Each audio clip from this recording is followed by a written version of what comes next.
from the home of the Canton Charge, Canton Memorial Civic Center. This NBA Development League broadcast on CBS Sports Network presented to you by Taco Bell. And the Canton Charge leaving their locker room, headed up to the floor in a must-win situation after Tulsa won Game 1 of this first-round D-League playoff series on Wednesday night. Let's take you back to the lid lifter in the best of three. Tulsa at home in Oklahoma, getting a big contribution from one of the three NBA players on assignment from Oklahoma City, Jeremy Lamb, doing it all. 24 points on 11 of 18 shooting. Andy Routen's off the bench with 18 as Tulsa gets the Game 1 win. Hi there, Jason Knapp here. Glad to have you with us alongside a man who played 6 years in the NBA out of Duke, Ala Abdelnaby.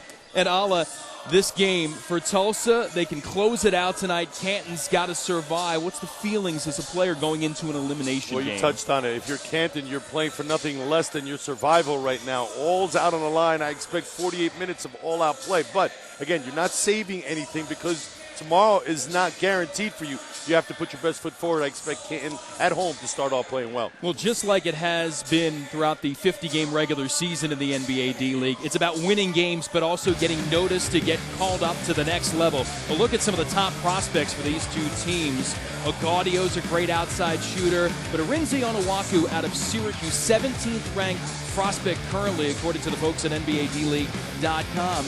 He can really do some damage on the interior. Absolutely can. He's a heck of a presence inside. Coach Alex Jensen loves him and realizes his importance. He said he has to get going early. He sets bone-crushing picks, the ability to finish around the basket, and right there, runs in transition for his size. Very effective for a big. Well, Tulsa, again, with plenty of talent, including Lamb, who's one of the three NBA players down from the association for the moment. Rasul Butler, though, a guy that's got a lot of NBA experience trying to work his way back. Well, you mentioned the word experienced. He's the leader of this team, the heart and soul. Started off his career as a spot-up shooter. Now has added layers to his game, the ability to put the ball on the floor, dribble, drive, and finish around the basket. But the most important thing is he is the motor for the Tulsa 66. And let's take a peek now at the Budweiser starting lineups. First for Tulsa, Lamb and Liggins in the backcourt. Perry Jones III, rookie out of Baylor. Tony Taylor, Ron Anderson among that first five as well. And the starters for the Canton Charge, Onuaku's got 20 double-doubles in 38 NBA D-League games this year. Weaver, Agudio, Gutierrez will run the point. The former Pac-12 Player of the Year out of Cal. Look at the officials. They, too, looking to work their way to the NBA. Lauren Holtkamp, along with Tyler Ford, Gerald Williams, set to oversee the action. Lauren Holtkamp throws it up, tip controlled by Canton in the Cavalier colors. They're the affiliate of Cleveland. Tulsa in similar colors to the Oklahoma City Thunder. Both of these teams are owned and operated franchises by the NBA clubs. Tulsa coming in here in the postseason with a record of 27-23, and they lead the best of three, 1-0. Agudio doing a good job denying the ball to Lamb. Lamb looking to get the ball and operate about 25 feet away from the bucket. Anderson going to Jones for the baseline jumper, no good. And Gutierrez will bring it across the timeline. You talk about Gutierrez. Coach is trying to get him to shoot more. Says he's a little too unselfish. Got to look to be more aggressive. You see him right there. Look at the drive and kick. Kick to the open man and knocked down. Agudio, boy, the last 6 games coming in, he's been red hot from deep. 20 of 37 from 3. That's 54%. And he knocks one down to start for the Charge. One of these guys who's a specialist, and his specialty is long-range shooting. What a nice luxury to have. There's another guy who specializes in long-range shooting, Jeremy Lamb. Jeremy Lamb can get it done from anywhere on the floor. And the first pick of the Houston Rockets, last year's NBA draft, part of the James Harden trade. And again, is currently down on assignment with Tulsa.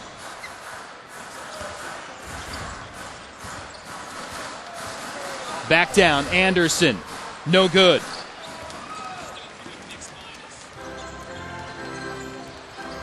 Gutierrez. Agudio, got another.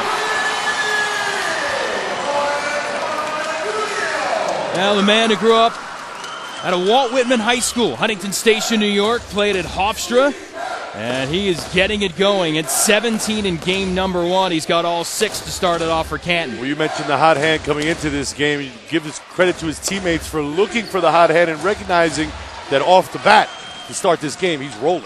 Onuaku rips down the board. Agudio, 3 for 3. Yes, indeed. Again, we talked about what he specializes in, what a luxury it is to have a shooter like Agudio out there. It covers a lot of shortcomings and faults if you could just shoot the basketball like he can. Liggins from deep, no good. Canton will look to push again. Agudio looking for an opening inside to Onuaku. Left-handed shot, in and out. Ryan Rossiter battling for the board, out of bounds. It belongs to the Canton Charge. Canton never led in game 1 of the playoffs the other night in Tulsa. They lead now. Agudio with that triple. He's been raining threes from all over the court. And again, there we see the drive and kick. His teammates looking for him. You mentioned it a little bit earlier coming into this game. He's been shooting lights out. Again, taking advantage of the hot hand. Gutierrez attacking and fouled by Tony Taylor, rookie guard out of George Washington. We're seeing a different kind of Canton team now. Very aggressive from the beginning of this game, looking to put the ball on the floor. See Gutierrez, this is what he does. He's a great driver of the basketball, great finisher as well at 6'3", really likes to get to the rim. Product out of California. Yeah, Pac-12 Player of the Year, Defensive Player of the Year, not drafted. Mexican national, played high school in Colorado, then a year at Finley Prep in Vegas, and continuing to hone his game here in the D-League.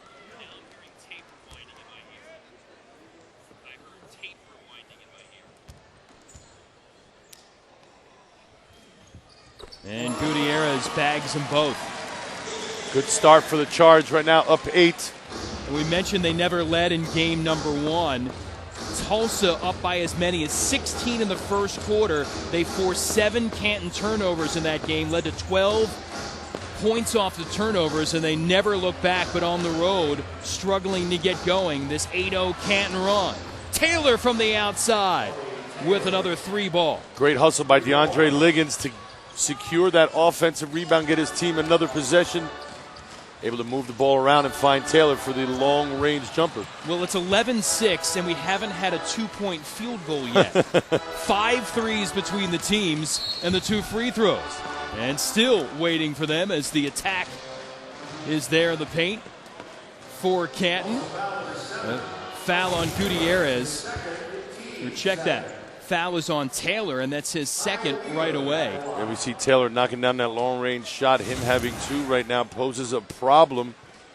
Do you keep him in a game? It looked like they're going to sub him out. Coach Rajakovic taking him out right now, knowing how important he is to this team. Well, Shane, though, he started off strong. Certainly is the case. Kyle Weaver aggressive to the line. And right away, Brady Morningstar will come in off the bench for Canton. Isaiah Wilkerson went to school in my home state, NJIT, the New Jersey Institute of Technology, a school that I could never had a chance of getting into, partner. Division I program of the Great West Conference. And Wilkerson will come in and spell Taylor. So the starting point guard for Tulsa sits less than 4 minutes into the game with 2 personals. Tulsa's got to get some good shots, make sure that you get to the bucket. Jeremy Lamb's only got 1 basket right now. Good hustle there. Off the window and down for Ron Anderson.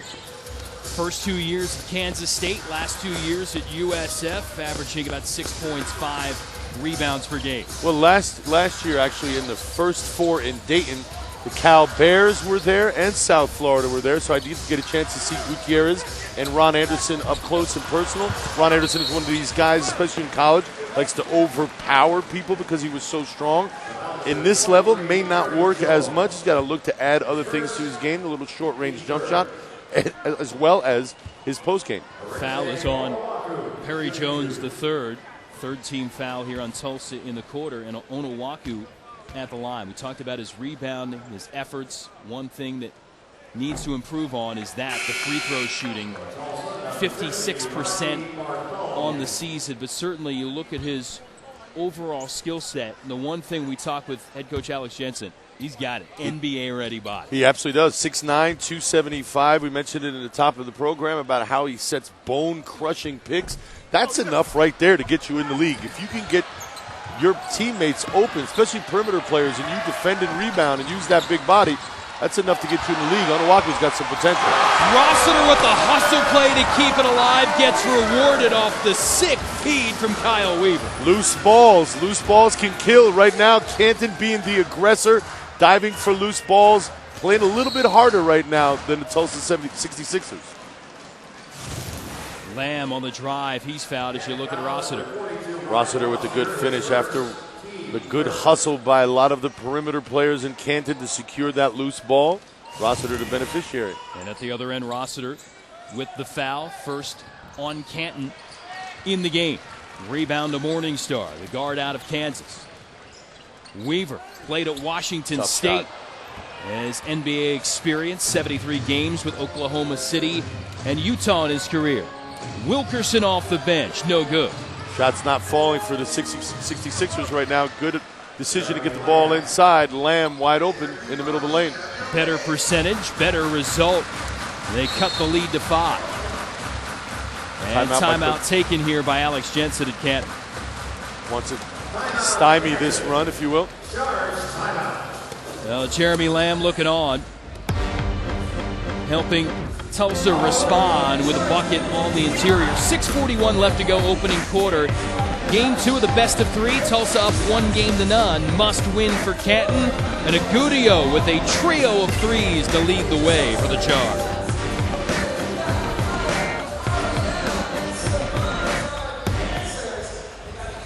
Oh, excuse me, everybody.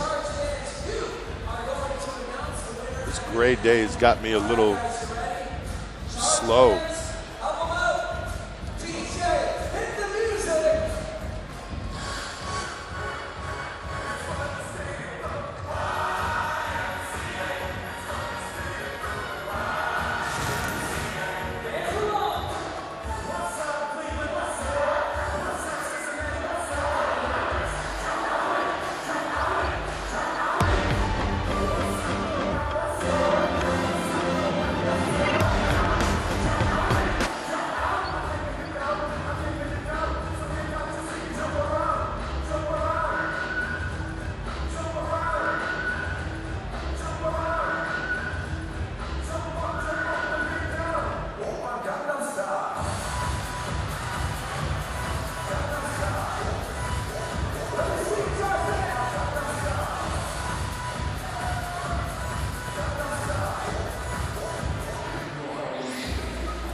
NBA D-League on CBS Sports Network is presented by Taco Bell. Sometimes you gotta live Moss.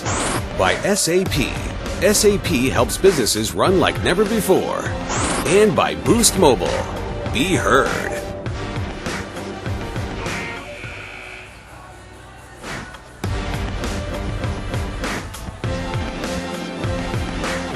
Second year in Ohio in the NBA D-League, and owned and operated by the Cleveland Cavaliers. They won the East Division title, one of the 3 divisions in the 16-team NBA Development League. So they're the 3rd seed. They had the 3rd choice of their opening playoff opponent and chose the Tulsa franchise.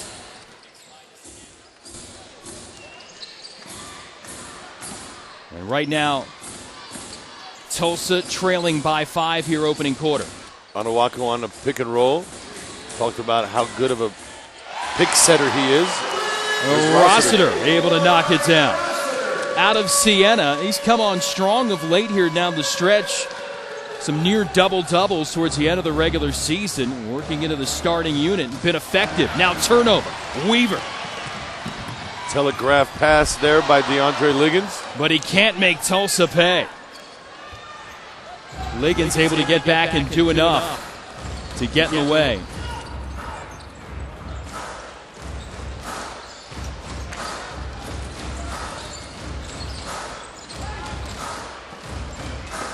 Rodney Bartholomew no good.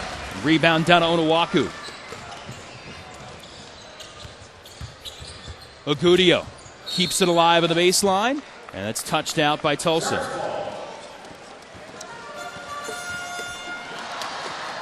Ogudio got stuck in the corner there. Really no other options. Weaver trying to restart underneath. Turned over. Lamb all the way for the easy flush. Great anticipation there by Lamb, the active hands to gather the loose ball and then just beats everybody down the court. That's why Coach Rajakovic really called this guy when we sat down with him a special player, one of the guys in this D-League he thinks can someday make an NBA All-Star team.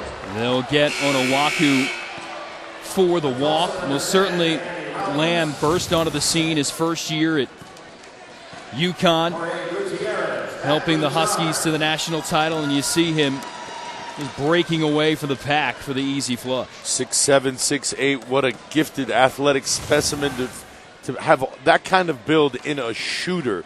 The ability to shoot over defenders, puts the ball on the floor. Coach Rajakovic calls him a winner, too, a guy who loves to compete. And if you're new to the D-League, NBA teams can send players with 3 years or less of experience to the D-League as many times as they want on assignment. It's great for younger players that aren't playing as much at the NBA level to get more playing time down here. And certainly these players have made the most of it. Lamb gets rejected on the baseline. Charge have numbers. Weaver, Morningstar, Rossiter fouled as he went for the dunk. A heck of a block on the other end there by Onuaku on the drive and the pass by Lamb. Lamb had a clear look at the bucket, was able to knock it down. You look at the assignments in the D-League this year, and this Tulsa franchise is certainly doing it a ton. 37 assignments this year between 5 players. Houston and San Antonio, second and third among NBA teams in sending players under NBA contract. They get their NBA pay when they're at this level. They only sent their players 14 times. So combined, Oklahoma City has used this Tulsa franchise to get these players more work. Well, and if you're sitting on the Oklahoma City bench and not playing, why not bring him down and get him some minutes, let him work on his craft? Again, it's one thing to learn when you're up at that level, but there are some benefits to being out on the court and staying sharp. And I think that's what the D-League offers guys who are on the NBA level who don't get to play a lot of minutes. Andy Routon's up off the bench for Tulsa. Jones with a second try from the baseline, same result. Got to knock that down. That's an easy 10-footer with no defense from the baseline. He certainly has it in him, the ability to knock it down. Just unfortunate 0 for 2 on that last exchange. Tulsa shot 61% from the floor in game 1 in their victory. Right now under 30%. And the charge, tough 50%. That's going to be on the rise as Onuaku hits the tough turnaround. I like the patience, takes his time in the post, looks for the defense, sees where it's coming from, and then makes his move. Onuaku, show me something with that left hand. Darko Rajakovic, head coach of the Tulsa 66ers, taking time out to chat about it as his team is in a double-digit hole here in the opening quarter, game 2 of the best of 3. Arinze Onuaku able to twist in and the bucket for the charge.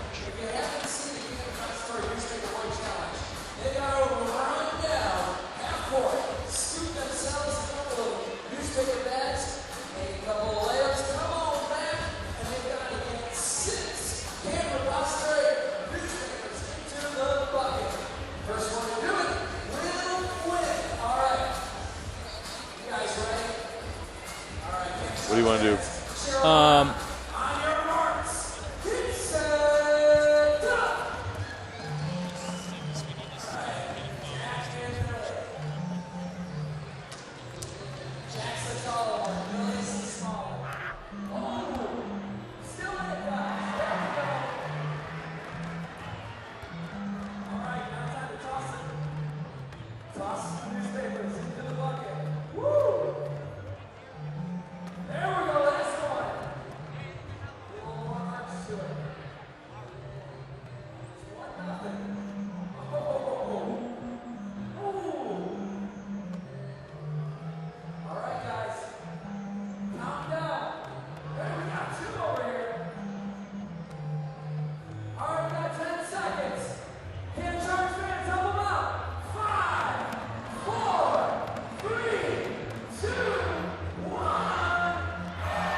Here in Canton, fans, cheerleaders supporting their charge. Right now, the home squad up by 10, first quarter. Game 2 of the best of 3 NBA Development League playoff action on CBS Sports Network.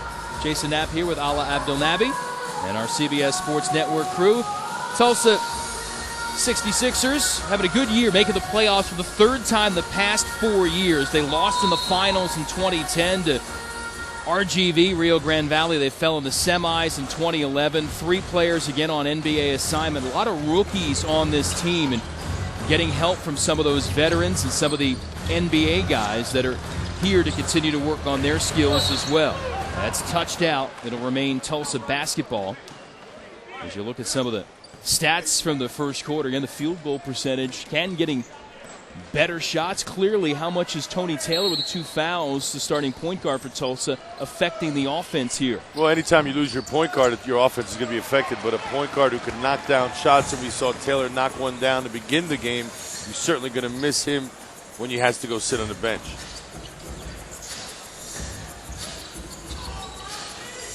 And this is more of the defensive effort that Canton has come up with on the year. As you see Rossiter deposit another bucket.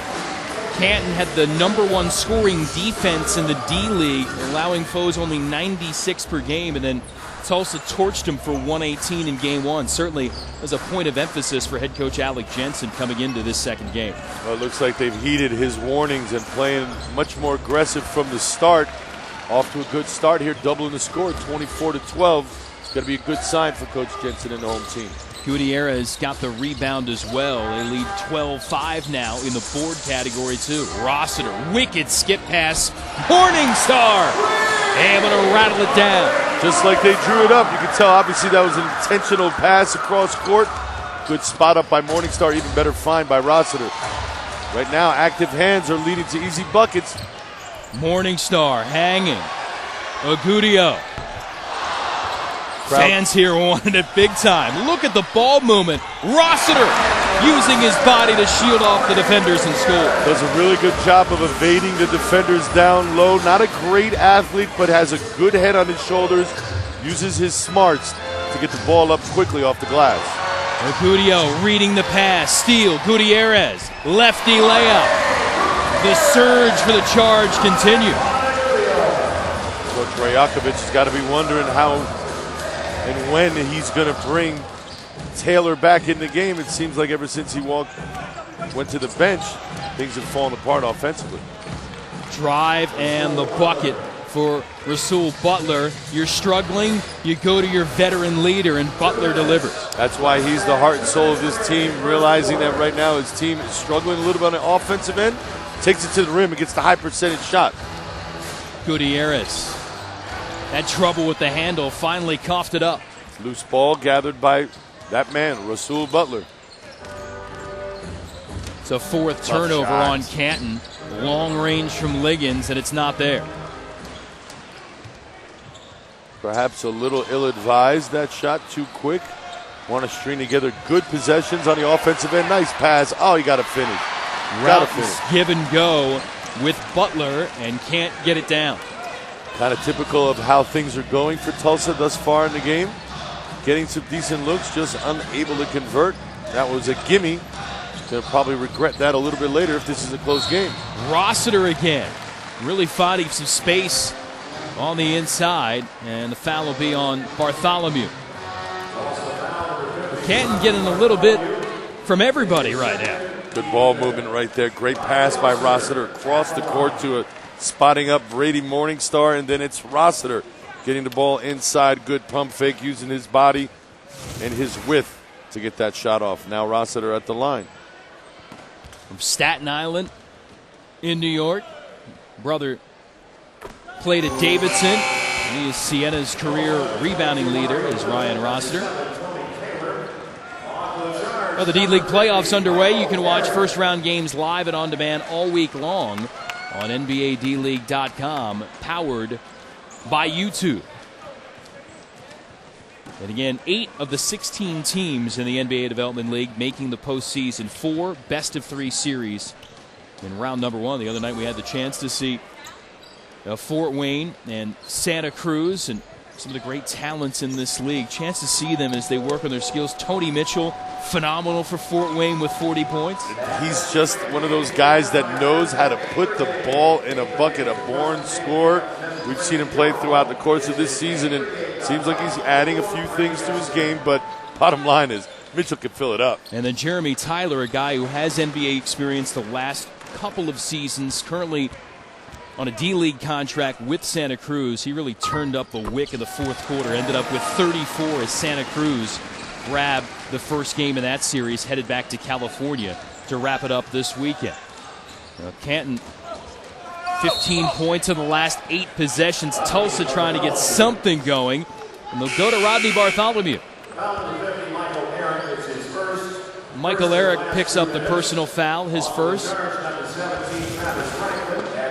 Basketball fans remember Michael Eric from Temple. Big fella, 6'10", 240.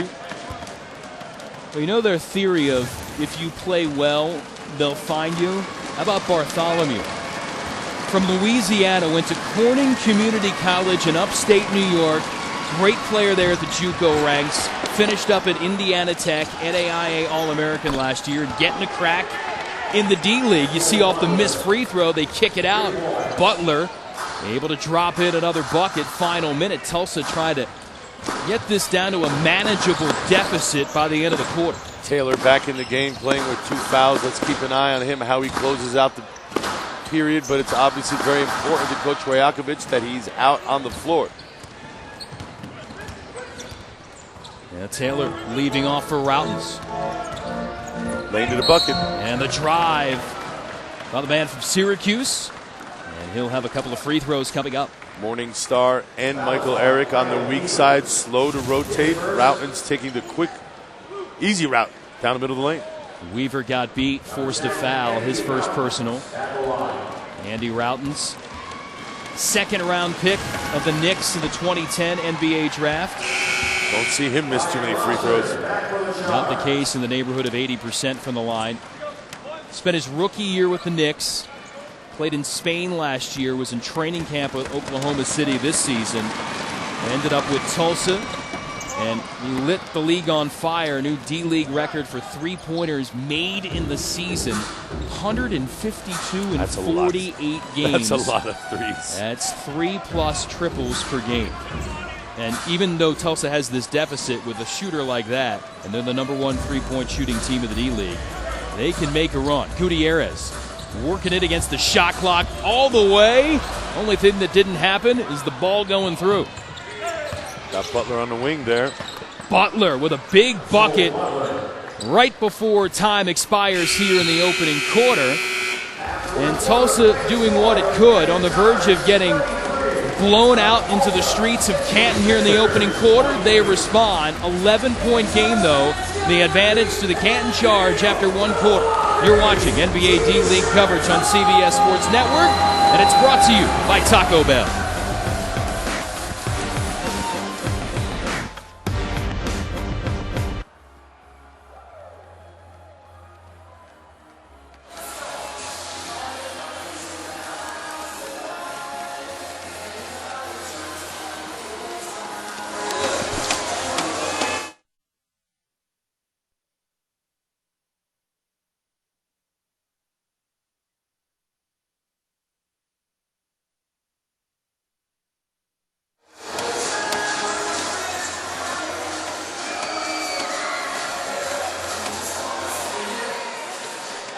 Ready to start the second quarter. Darko Rajakovic, the head coach of Tulsa, with his coach. You put Tony Taylor back in with the 2 fouls. How did you value the risk-reward of putting him back on the floor? Tony Taylor is a very important player for us. Even he got in foul troubles, we need him on the floor. And for now, he's doing a great job, and we're back in the game. Coach, talk to us about Rossiter and Anawaku. They seem to be getting established inside. What are going to be some of your answers for that moving forward? Definitely we started being focused just on offensive end and taking too many shots, and we need to do a better job boxing out those guys and doing a better job rebounding. Coach, thank you. Thanks, Coach. Good luck. Thank you.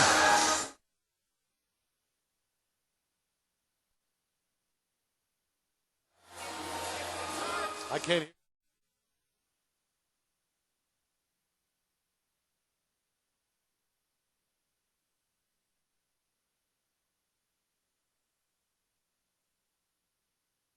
Risk reward of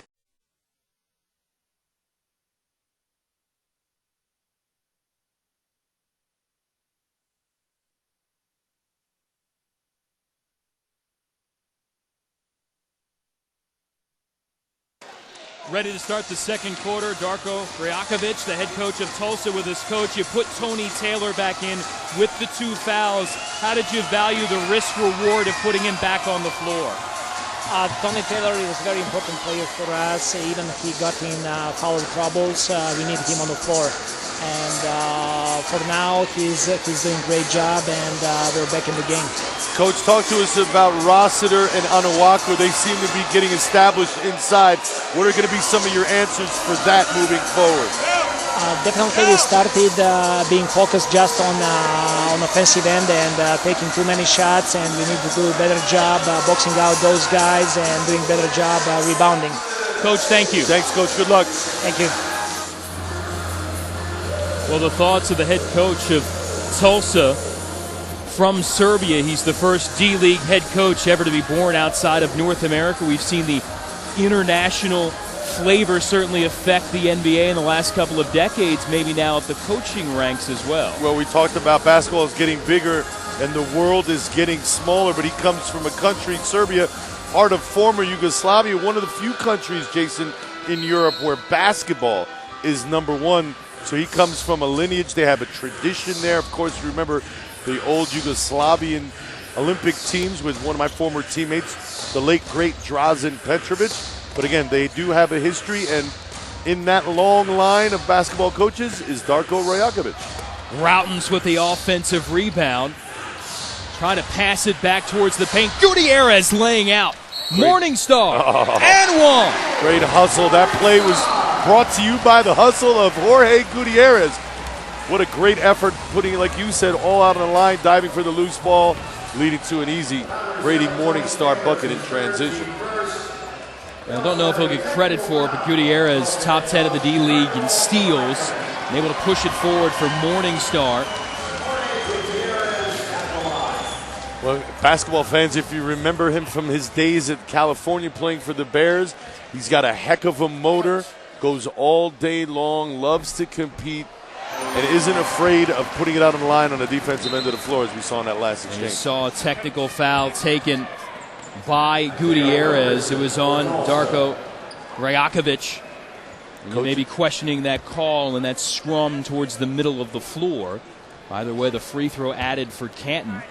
And now Morningstar with the free throw after his made bucket. So the opportunity here for Canton to make it a 4-point trip. Well, let's see what the score is and keep track of this 37-22 when he got that technical. Sometimes coaches like to get technicals to fire up their team. If they see them a little lackadaisical, get them back in the game, realize that he's into the game, Rajakovic, the teammates should fall in place accordingly. When that happened on teams that you were a part of, what's the conversation response among the players? Well, it's, hey, listen, coach is going to get really, really mad if we don't pick it up real soon, because obviously he's trying to send us a message through that technical. We need to respond, and good teams usually do. Gutierrez with the feed for Eric in traffic, and another trip to the free throw line coming up for Canton. And the foul is on Ron Anderson. As you look at Darko Rajakovic in his first season as head coach at Tulsa, the last 3 seasons in the Spanish EBA League, and he worked with one of the youngest teams there. He's got the reputation for working with a lot of young talent, whether it's in Serbia or in Spain, and it's certainly his role here with this Tulsa team. Well, and he's one of these guys that is a great teacher, has a lot of patience, but at the same time likes to push his players as well. And right now I think a lot of these guys on the team have the benefit of having him as their head coach. Great story. At the age of how old 15, was he? Yeah, right. He realized, look, I'm not going to be tall enough to play professionally. I'm going to get into coaching. And at age 16, he ended up coaching some of his former teammates. Amazing. And he's been coaching essentially now in his early 30s for half of his life. Half of his life. And listen, when you're 16 and you know what you want to do and what your future is going to hold, that is rare. When I was 16, I didn't know what I wanted tomorrow. let alone for the rest of my life. So give him credit for being focused and then chasing his dream. He's here in the D-League. Mario Little and Tulsa able to get a bucket. Little out of Kansas. Coach Rajakovic imploring his team to pick up the defense, hands up, trying to get his team back in the game, starting on the defensive end of the floor. Canton doing a good job of executing right now and moving the basketball, as you see right there. Rossiter left it off and then screened for Gutierrez, but he can't hit the three. Good decision. Nothing there. Oh, Butler going to force it. Butler known for his corner jump shooting abilities when he was in the league, but not that time. And now Gutierrez colliding with Routens, who'll pick up the foul. Routens really had no choice. Gutierrez coming at him at full speed. Good foul, far away from the bucket. Gutierrez can be a handful when he's coming at you. Travis Franklin out of Colorado State up off the bench. He'll replace Rossiter for Canton. Franklin's one of these guys that likes to get to the bucket, operates from about 12 feet in, either back to the basket or facing up and getting to the bucket, has a knack for finishing around the basket as well. Kick out. Agudio puts it on the deck, now shot. puts it up. And the hand there in the face, Wilkerson was able to close out effectively. Tulsa with good D right there on Agudio. Hand up, not letting him move too far and get free. Challenging shots right now, the 66ers are. Routens. Wow. He can do that all day. Wow. 152 in the regular season. He had 4 in game 1, 4 of 8 from long range, and knocking down a triple, and it's an 11-point game. The word pure comes to mind when you watch Andy Routens stroke that basketball. You can tell he's been doing it for his whole life, and it just seems effortless no matter where he is on the court, partner. Well, Weaver is down after that collision. Getting up slow, or slow, I should say, to get up. Hasn't gotten up just yet. Foul on Ron Anderson, that's his second. Certainly, you look at Weaver trying to gather himself. Looks shook up. Any collision with Ron Anderson will do that to you, though, partner. Ron Anderson is a load. And here it is again. Yeah, he just fell, unfortunate right there, a little awkward.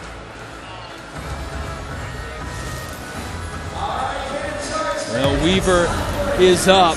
A timeout taken, and we'll step aside as well here in Ohio.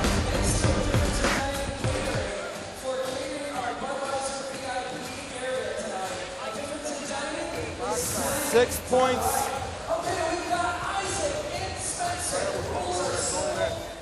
We didn't go right away, but we have called. You're open on that. You're not open on that one? Be ready to shoot it.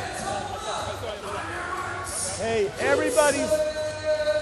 everybody's missed a block out. The guards are crashing. That last time your guy came in, you didn't block out.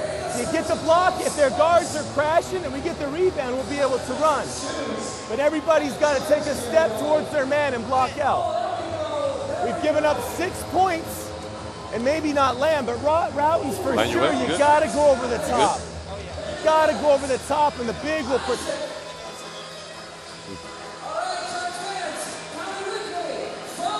Cool.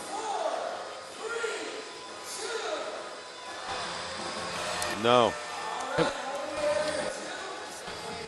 Can't hear anything.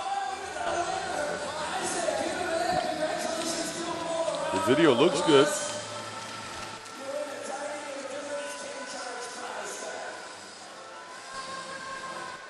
Okay. But you guys can hear it in the truck, right?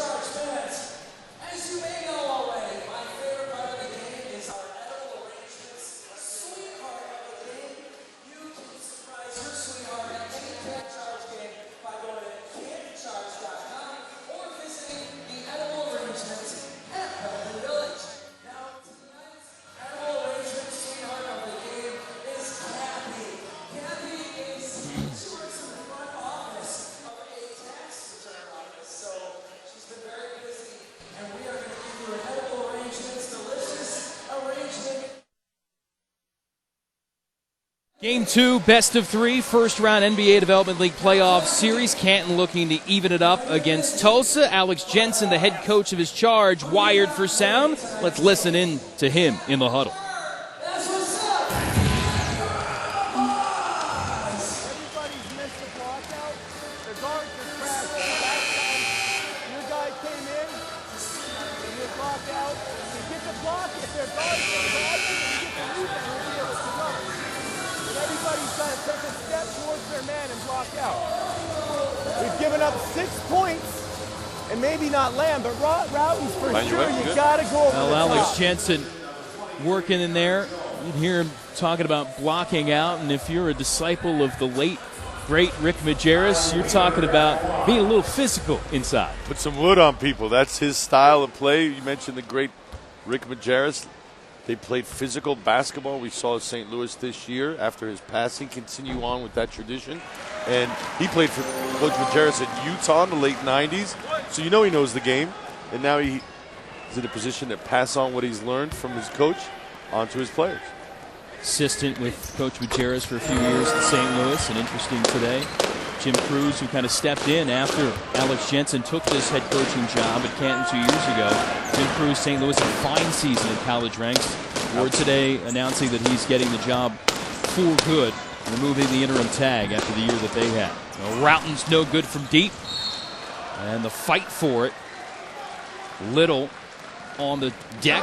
It'll belong to Canton. You look at the I-file on Alex Jensen. He had overseas experience as well. And always interesting the background of the players that get into the coaching ranks as well, and they can share their experiences as well. And you know about the international game, too. Yeah, well, he can pass on not only experiences from his coaching, from his playing years here when he was in America, but again, what it's like overseas and the advantages of staying here in the D-League. How about Eric with the follow flush? No question about his athleticism. Needs to add a little jump shot and maybe a back-to-the-basket game, but Michael Eric off his feet is about as good as anyone else is in this D-League. See the nice fit look from underneath the bucket, makes that look easy. Relentless on the offensive boards. Tulsa not blocking him out. That was an old Big Five showdown. Speaking of colleges, Temple right. just beat LaSalle there as right. Eric finishes off the three-point play. And the rookie out of the Alice, he had some knee trouble his senior season, kind of limited his game, but starting to showcase what he can do here in the NBA Development League. Nice big body, again, quick off the floor. Just needs to add some stuff to his game, like most players in this D-League. Stuff they need to work on. Butler, no good of the banker. Franklin, somehow the pass goes to Agudio and called for taking too many steps. Agudio thinks he just made a clean jump stop. Referee saw it otherwise. A little mystified Agudio is. Saying, hey, that's just a jump shot I've been doing my whole career. Well, he got the charge ramped up with 3 straight triples to begin the game, and Canton has never looked back since. And Tulsa continuing to struggle shooting-wise, 33%. And again, Canton's been over 50% throughout the contest. Gutierrez, turnover. Wilkerson. A steal, bucket, and a trip to the free throw line. Well, you mentioned Tulsa's poor shooting. They have yet in a while, I should say. They haven't gone to the basket, and with the exception of that last play right there. Wilkerson, everything the 66ers have been doing, has been from the perimeter. They need to get higher percentage shots getting to the lane. Case in point right there with Wilkerson on the penetration. Now, Canton has been attacking relentlessly. They're 14 of 17 from the line. That's just the second made free throw for Tulsa in 4 attempts from the free throw line. Tulsa 66ers trying to come back here against the Canton Charge. Well, that's what happens when you shoot a lot of perimeter jump shots is you don't get free throws. Michael Eric with the nice finish, good pass from Agudio. Eric converting again. He's now got 6. Tulsa looks a little bit out of sync right now, and as we say that, Jeremy Lamb prepares to check in. Well, Taylor, after picking up his 3rd personal foul, taking a seat again. So a gamble by Darko Rajakovic to bring back in his starting point guard. After he picked up 2 early fouls, pulled him back out. You see the jump ball called. Now that's burned Tulsa right now. So Taylor, you got to figure, is going to sit probably the remainder of this opening half, and the Tulsa offense has just not been the same, at least when he hasn't been on the floor. And I'd be very surprised if we saw him back in here with 7 and change left in this first half. Look at the overall NBA D-League playoff picture. And the teams that struck first, again, the lower seed hosts game 1. The higher seed has the opportunity to host games 2 and 3 if necessary in these short little playoff series throughout the D-League playoffs. All 3 rounds are best of 3. You and I did the Santa Cruz-Fort Wayne game. We're very impressed with Santa Cruz and how they played on the road, a team that likes to get up and down, like a lot of teams in this D-League, full of talent.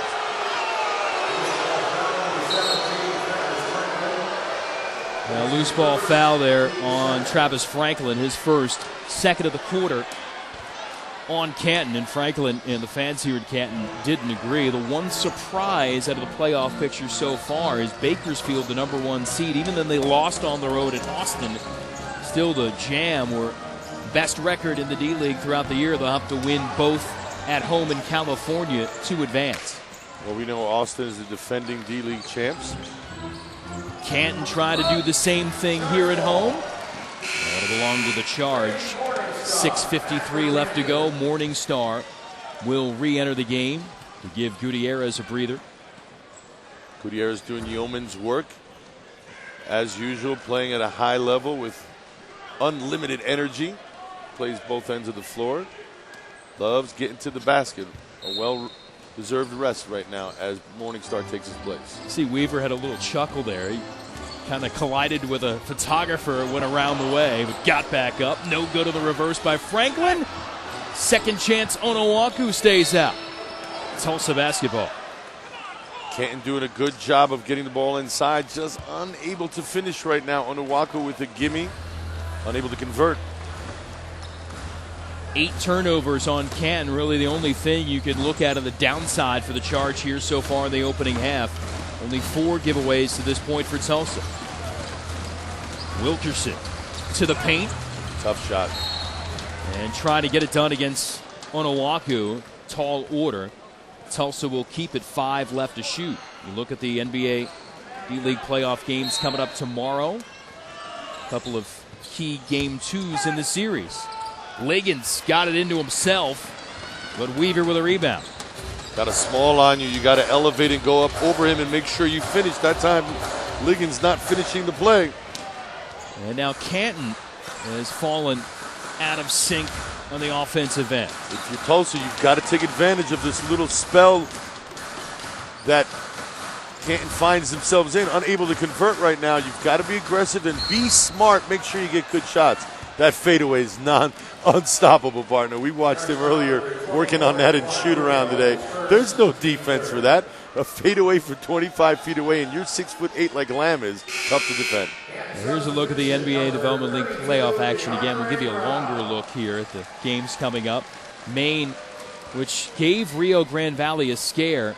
Red Claws were down big time in the fourth quarter. Andrew Goudlock, co-player of the month of March in the D-League, had a big shot down the stretch to win it for Rio Grande Valley. Good sign for Tulsa. Liggins knocking down some jump shots. That'll usually, in years past, open up his drive as well. But knocking down the shot has got to make him feel good about his game right now. He's got to feel like he's back in this game. Franklin. Tough shot. That's what he does. He drives to the bucket, and he's a great finisher. Canton continues to push it to the paint and get rewarded. Another chance for a three-point play here for Canton as Bartholomew picks up his second personal foul. On CBS Sports Network, when we cover college basketball, we have the good fortune of having the Mountain West as part of our coverage. And Franklin played for Colorado State. I've seen him play several times, and I'm sure if I know it, the opposing coach knows it as well, that he likes to drive, use his strength, and finish around the bucket. That is definitely his game. Looking to add the jump shot to his game, but right now Franklin very effective when he puts the ball on the floor. His second year in the D-League here with the Canton Charge. Liggins looking for Jones and just not there. And Tulsa trying to find itself right now. Well, coming up at midnight, don't ask what happened, ask what's next. Doug Gottlieb, Allie LaForce, get you ready for the morning's news the night before. Don't miss Lead Off, presented by CDW tonight, midnight, only on CBS Sports Network, the 24-hour home of CBS Sports. Tulsa taking a timeout. Canton holding the lead here, second quarter in the NBA D-League. Did you see Allie?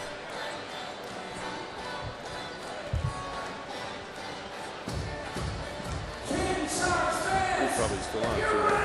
To see the King Sharks girls, everybody say yeah! I need you all to for the King Sharks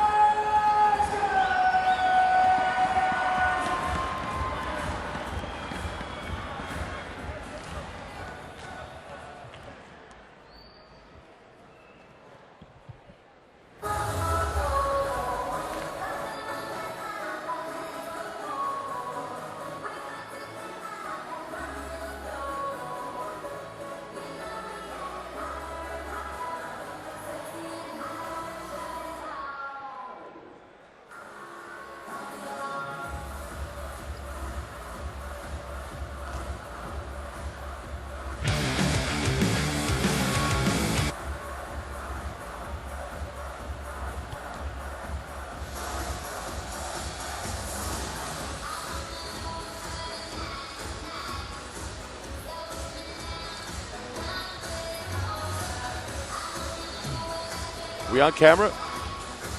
I'll put my jacket on. Let me know. Yes? Yes.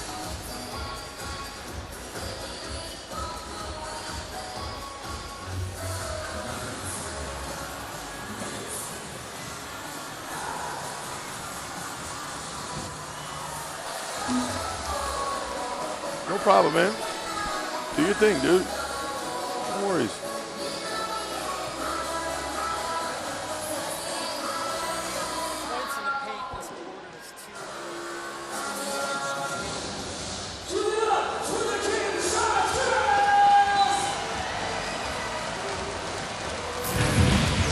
We mentioned last night's NBA Development League playoff action. How about we showcase a little bit of it? How about Deontay Garrett on assignment for the Phoenix Suns? He led Bakersfield with 23, but Austin, the defending D-League champs, big game from Jermichael Green, double-double, 18 points, 11 rebounds. Austin takes game one as they head back to California for the weekend. Rio Grande Valley, the Vipers winning an NBA D-League title back in 2010. They were on the road at Maine. Looked good early. Chris Daniels had a double-double, but big fourth quarter. Josh Selby with some key hoops. He had 24 in the fourth alone, but Andrew Gaudlock, we've watched him do that in person. He is special. Key bucket at the end of the contest. And again, Rio Grande Valley with the Game 1 win, headed back to Texas, looking to close out the Red Claws coming up this weekend. And this is Game 2 of this best of 3 between Canton and Tulsa. Jason Knapp, Ala Abdel Nabi. Glad to have you with us. CBS Sports Network, your home for NBA Development League playoff action. We'll have games from all 3 rounds, semifinals, next week of the championship round the week after. Yeah, Franklin had a moment, and now offensive foul. That time, coming out of the timeout, Coach Rajakovic has had his team pick up full court, try to pick up the intensity, pick up the activity of his team, trying to get them back in this ball game. Franklin on the push, and they get Onuaku. Pushed Anderson out of the way. We talked to Coach Jensen about how it's going to be Bartholomew. I should say Coach Rajakovic, how it's going to be Anderson and Bartholomew on Onuaku. By committee, they're going to have to stop the big fella. He only has 2 points, but does have 7 rebounds, make it 8. And again, Onuaku missed some time this year with a deep knee bruise. Actually missed the NBA D-League Showcase in Reno, which is a chance for all the NBA personnel folks to look at all the players there. They have a couple of games, all the teams do during the week, but Onuaku's come back in 20 double-doubles in just 38 regular season games. Good pass. Barry Jones III Can't hit it. Just seems like he's a little off today, out of sync. A couple exchanges ago when they were looking for a give and go. Naird's unable to knock down the easy little jumper. Perry Jones has got to get himself back in this ballgame if Tulsa has a chance. He has missed all 6 shots from the field. Onuaku, we mentioned, he only has 1 bucket. He's got another. And a chance to make it 3 on this trip for the Charge as Jones picks up his 2nd personal.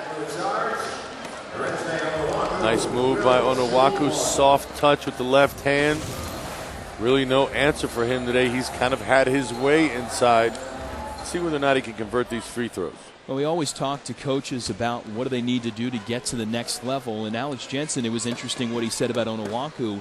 It was stringing plays together. Explain that a little bit more to me. Well, let's say if he's on defense and all of a sudden he makes a great block or a great steal. Usually now when the team has the ball, they're going to go down the other end of the floor. He wants his player to finish up the plays by getting down the other end and either getting a dunk or getting a post play. But what he's trying to do is play both ends and string together a succession of plays, basically to stay sharp and to stay focused, but to extend it, not just one play, but to do 2, 3 at a time. Yeah, tough thing to do. Yeah, it certainly is, and that's part of the reason and things you have to work on to work your way back to the next level. And Onuaku Canton is doing that throughout. Talking about NBA D-League action, you can see more of it. Rio Grande Valley, Maine, Austin at Bakersfield this weekend, Sunday on NBA TV. Little isolation one-on-one in the post. Tough for Anderson on the stop. Rossiter with the active hands. How about Rossiter? He's been the scoring star so far for Canton. Averages 6 points per game. He's got 15 here in the first half. Give him credit. So much attention is being given to Onuaku that he is taking advantage of finding those little openings in the lane where the defense is so focused on Onuaku. Lamb, difficult task, and delivers the bucket. He's 4 of 8 from the floor with 9. He's got Brown on him, so he realizes that he's a little bit taller than Brown, trying to take him inside. Mouth's in the house.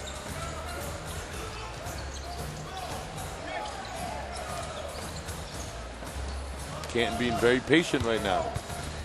Onuaku, another take. Rossiter, another offensive rebound. Lamb rejecting that. Fans wanted a foul, none there. Rossiter looks like he may have tweaked his shoulder a little bit. A lot of contact in there, but Ryan Rossiter is just relentless. You see Onuaku with the shot. Attention is paid to him, and then Rossiter just comes in, carves out some space for himself. Listen, bottom line when it comes to rebounding is it's all about effort. It's all about tenacity. Right now, Ryan Rossiter is the one playing the hardest, especially underneath the bucket. 6 rebounds to go along with the 15 points.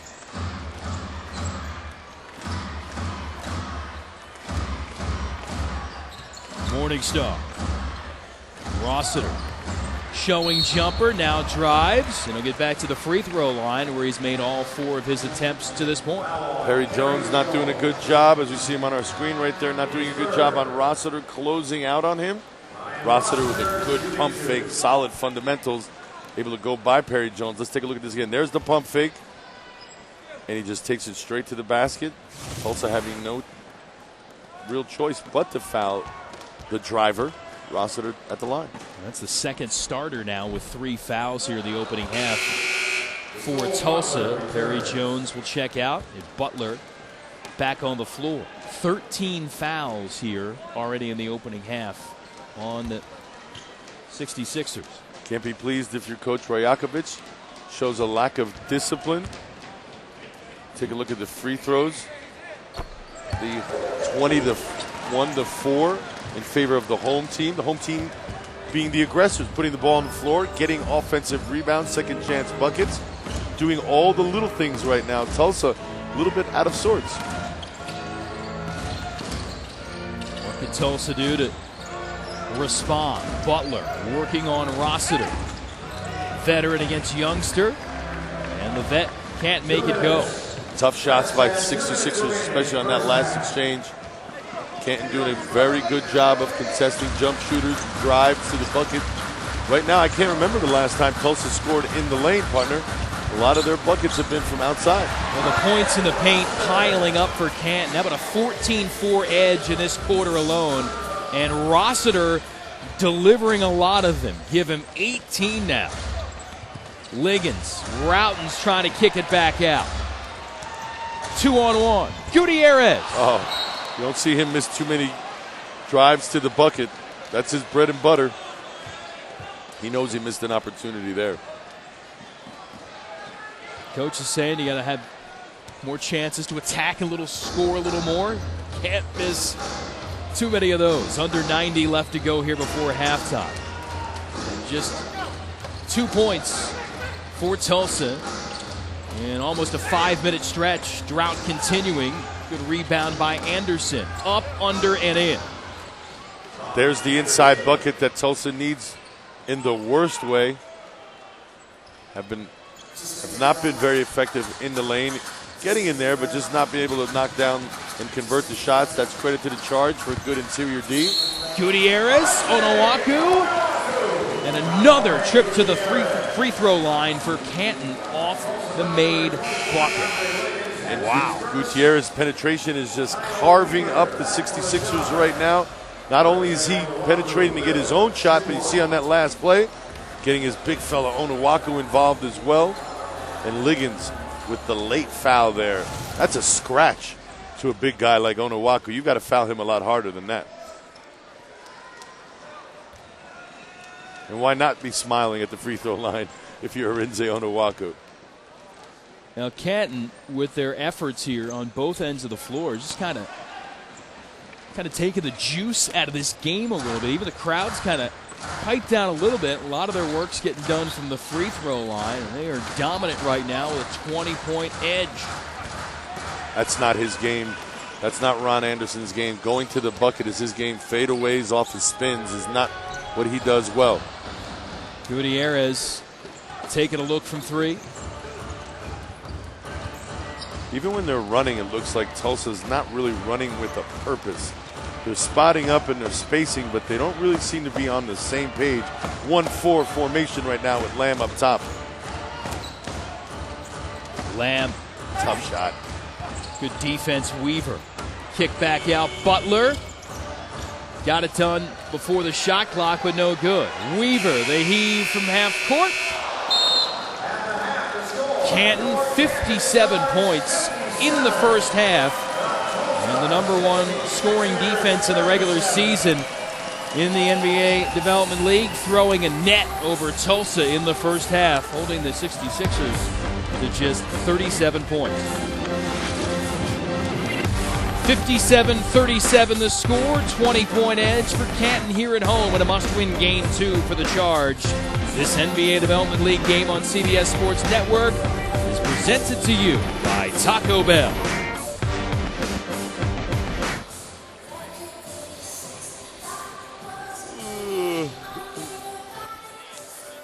Well, I guess we'll be here till Sunday. I need you to get up because we're having a guest. I need you to get up. Thank you.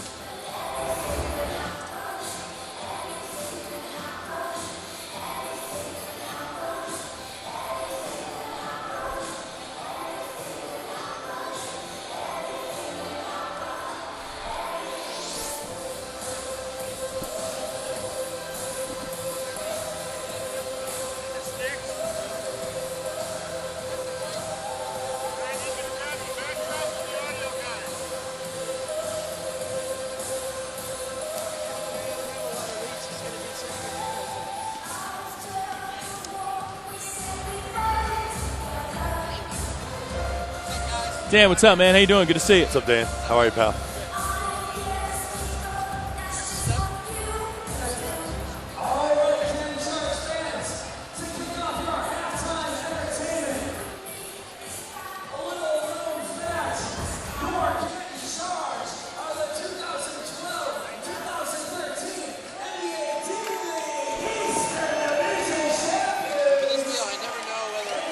What's this? We're talking, so I look at you. Yeah, you can look at us. Yeah, you can we'll look at kind of us. go back and forth. I'll take one. I'll take one. So Yeah, you're better off looking at him.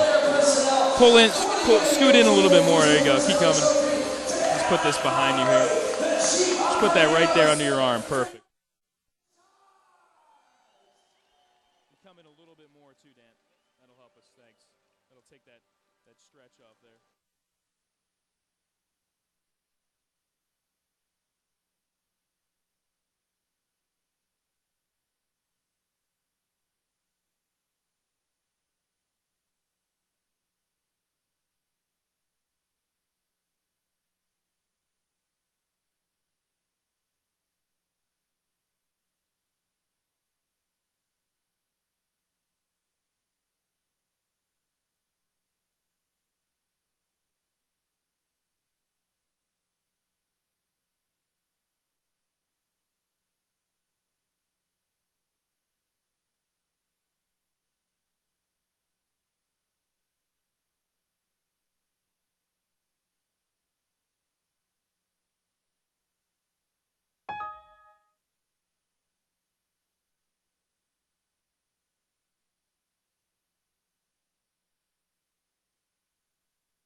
Here in Canton, Ohio, halftime of this NBA Development League playoff game. Canton up 20 on Tulsa at the break. Here courtside, Jason Knapp alongside Ala Abdelnaby. Happy to be joined by the president of the NBA D-League, Dan Reed. And Dan, you know, it's interesting in this game, we've got two owned and operated franchises from NBA affiliates, Canton from Cleveland, Tulsa from Oklahoma City. And certainly the model of some of these teams in the NBA D-League, we've really seen it pay off with them with playoff trips this year.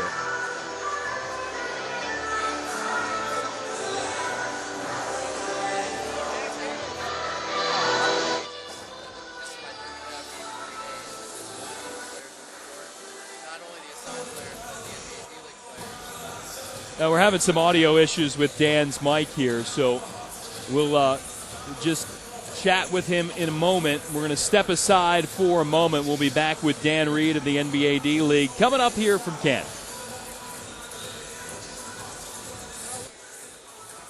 Sorry about that. It's been an interesting day out there in the truck. When I pulled up, the tech manager goes, "Man, having a rough day." I know. The fact. Dan, talk. Speak.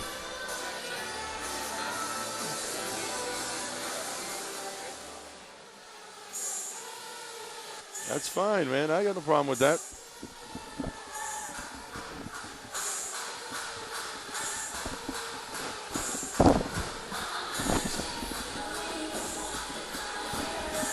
So Dan, I need you to take that one off. You're just going to slide over here.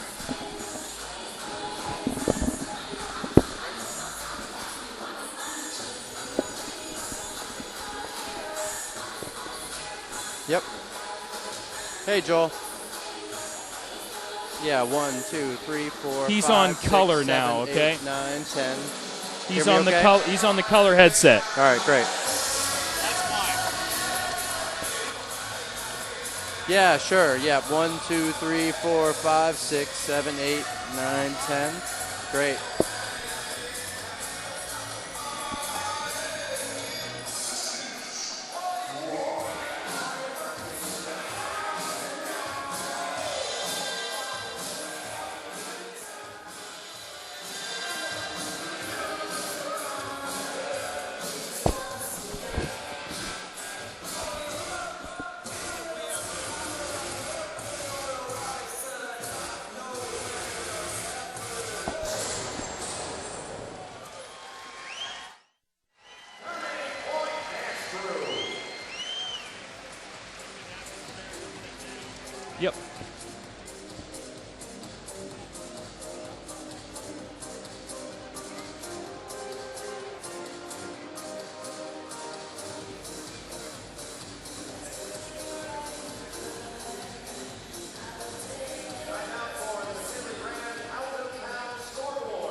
A look at downtown Canton, Ohio at night. And here at the Canton Memorial Civic Center, good showing for Canton here, up 20. Halftime of this Game 2 of the best-of-3 series of the first round of the NBA Development League playoffs. We're joined again by Dan Reed, the president of the D-League. As we talked about before the break, hoping to hear your answer, these two franchises run the 0-0 model from NBA teams. You see that as a model going forward that's really beneficial for the NBA franchises and for the players, too, trying to get to the NBA? We do. Really all three models in our league work very well. The owner and operated model, like the two teams you're seeing here. The hybrid model, where the NBA team runs the basketball operations, but the team is owned independently. And the independent model. We have roughly equal representation in our playoffs. Of our 8 playoff teams, 6 of them have that 1-to-1, both owned and hybrid, and there are 2 independents. And this is my 3rd playoff game in 3 days. They've all been really competitive, and the talent on the floor is really terrific. Certainly, we've been able to see that. And like you said, there's more than one way to accomplish what you can do here in the NBA D-League. You see the NBA-owned franchises, including the 2 that we're talking about, but the growth of the league overall and the effectiveness from players and what they get out of this, you've been able to see it throughout the regular season and now the playoffs. It's really enabled teams to get almost a better return on their investment from the NBA players they control, and also the chance to see more of these players on a regular basis. No, that's exactly right. Last night I was in Portland, Maine for the Maine Red Claws RGV Vipers, and I'm sitting next to Danny Ainge, who's the general manager of the Boston Celtics, the whole game. And he was there, he knew all the players, he knew the players on all the other teams, and that's because the Maine Red Claws are an extension of the Boston Celtics. And it's something when the general manager of the Boston Celtics knows everything about the NBA Development League. It's certainly a great showing for this league now, a dozen years, and it continues to grow as we go along. Well, look at it, the playoff series. You mentioned you've been bouncing around to different playoffs. We were at Fort Wayne the other night to see that playoff series. The excitement and just the atmosphere here at Canton, they've got a great thing going in their second year, but as we look at the playoff series, it's just the fan response from you, especially at a place where they're not far away from Cleveland, have the opportunity to get up and close here at this level. The fan response for the playoffs is terrific. All the fans here are so excited. This is their second year in existence, and this is their second straight year in the playoffs, which is an amazing accomplishment. They're really proud of their team. They're into it, as you can tell by the crowd. That's really, I think, giving them a lot of energy in this game. But I've seen it in Maine, and I've seen it in Fort Wayne as well. It's really playoff fever in the NBA Development League. All right, glad to be here to document some of it. Dan Reed of the NBA D-League, the president. Thanks for the time. Always a pleasure. Thanks so much. Dan with us here in Canton. You come on back as well in a moment. All right.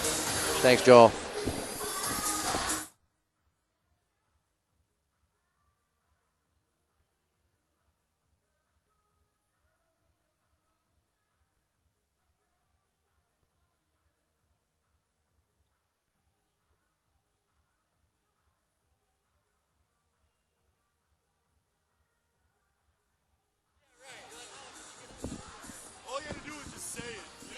Spare headset, 1, 2, 3, 4. I don't hear anything. See you later, buddy. Spare headset, 1, 2, 3, 4. Spare. I don't have a lot on spare.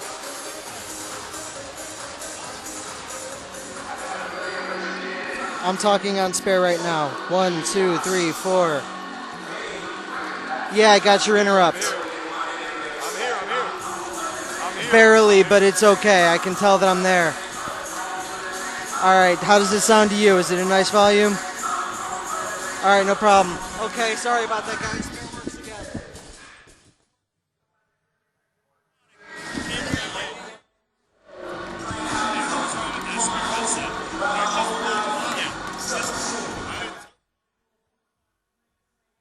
Helping him pull it forward because the cord was so short, he was trying.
And we're back in Canton, taking a look at our Boost Mobile first half highlights. Canton out of the blocks, quick, sprinting out to a quick double-digit lead, and able to do it with Arinze Onuaku.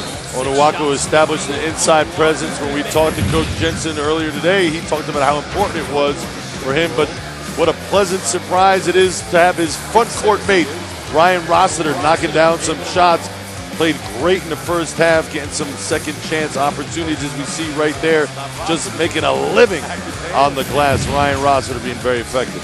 Then Jeremy Lamb for Tulsa, the scoring leader, but nobody on Tulsa really able to string together of anything consistently on the offense. They seem like they're a little bit out of sorts on the offensive end. We certainly know about the talent level on this team. It just seems like instead of playing 5 as 1 right now, they're 5 separate entities out there. They need to make sure that they're on a collective, make a collective effort and on the same page. Points in the paint, been dominant.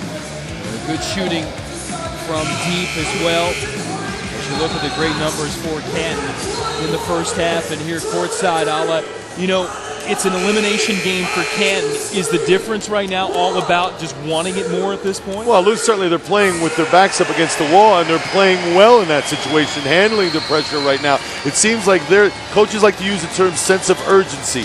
Right now, it seems like Canton is the one team playing with sense of urgency, while Tulsa still has lacking and needs to catch up. Darko Rajakovic, the head coach of Tulsa, had told his team coming in, treat this like it's game 3, not game 2, and you got one in the bank. We'll see if they're able to turn that around here as we get set to start the third quarter. Got to get the ball inside. Too many jump shots, not enough free throws, didn't get to the line enough. That's a result of settling for the jump shot and not getting to the lane. Let's see what Tulsa does here in the second half. Got to get it to the bucket. Lamb able to leave it off. Perry Jones III finally getting on track. Jones knocking down the bucket. Missed his first 6 shots of the game all in the first half. Now has 2 points to go along with 4 rebounds. And Tony Taylor stricken with foul trouble majority of the first half. He's back in with the 3 personals, and Jones as well has 3 fouls. Onuaku there with Jones guarding, had to get out of the way. And Coach Rajakovic not pleased with his defense. Anderson got sucked too far away from the bucket. Onuaku does a great job of cutting and diving to the bucket. Good pass there by Gutierrez. And now a foul on Weaver, reaching in against Liggins. That's a second on Weaver. Expect Tulsa to start the second half as we take a look at that replay again. Great bounce pass in traffic. We certainly know Onuaku has the ability to finish, but making the read is Jorge Gutierrez. Liggins back for Taylor. Had an early 3. Not that time. And Taylor's really come on strong last 10 games for Tulsa since retaking the starting job at the point, but hasn't been able to find any flow since he spent most of the first half on the bench. Taylor has it now. So Onuaku and Canton gets back defensively. So both of these teams are the affiliates and owned and operated by NBA teams. So just about all the offensive and defensive sets are exactly the same as what the big club runs. It allows these players to come down and fit in rather seamlessly. Well, we talked to both coaches, and even though they do run the same sets and they run a nice pass, again, high-low, Rossiter to Onuaku, but the coaches readily admit that they don't have the talent level that the NBA counterparts have, so they tweak the systems a little bit according to their talent pool and who their strengths are and weaknesses. So it's a little different, but again, you mentioned the systems are the same, and the terminology, more importantly, is exactly the same. Anderson trying to back in, denied.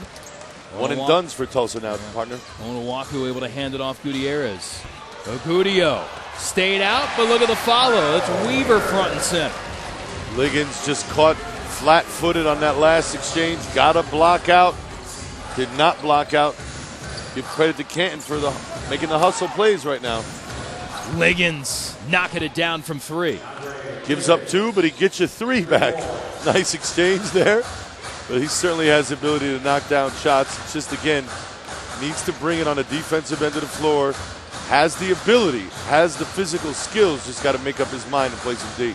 Second-round pick of Orlando last year, time with the Magic. And now with Oklahoma City, 19 regular season games for Liggins. On assignment with Tulsa in the D-League. Lost the handle, did Liggins. Got it back. Did he get the timeout? Yes, he did. Gutierrez in a familiar spot. Scrambling after the loose ball. And it's just a 20-second timeout. You see the signal from Lauren Holtkamp. And Alex Jensen looking on as well. His team continues to keep the pressure on Tulsa.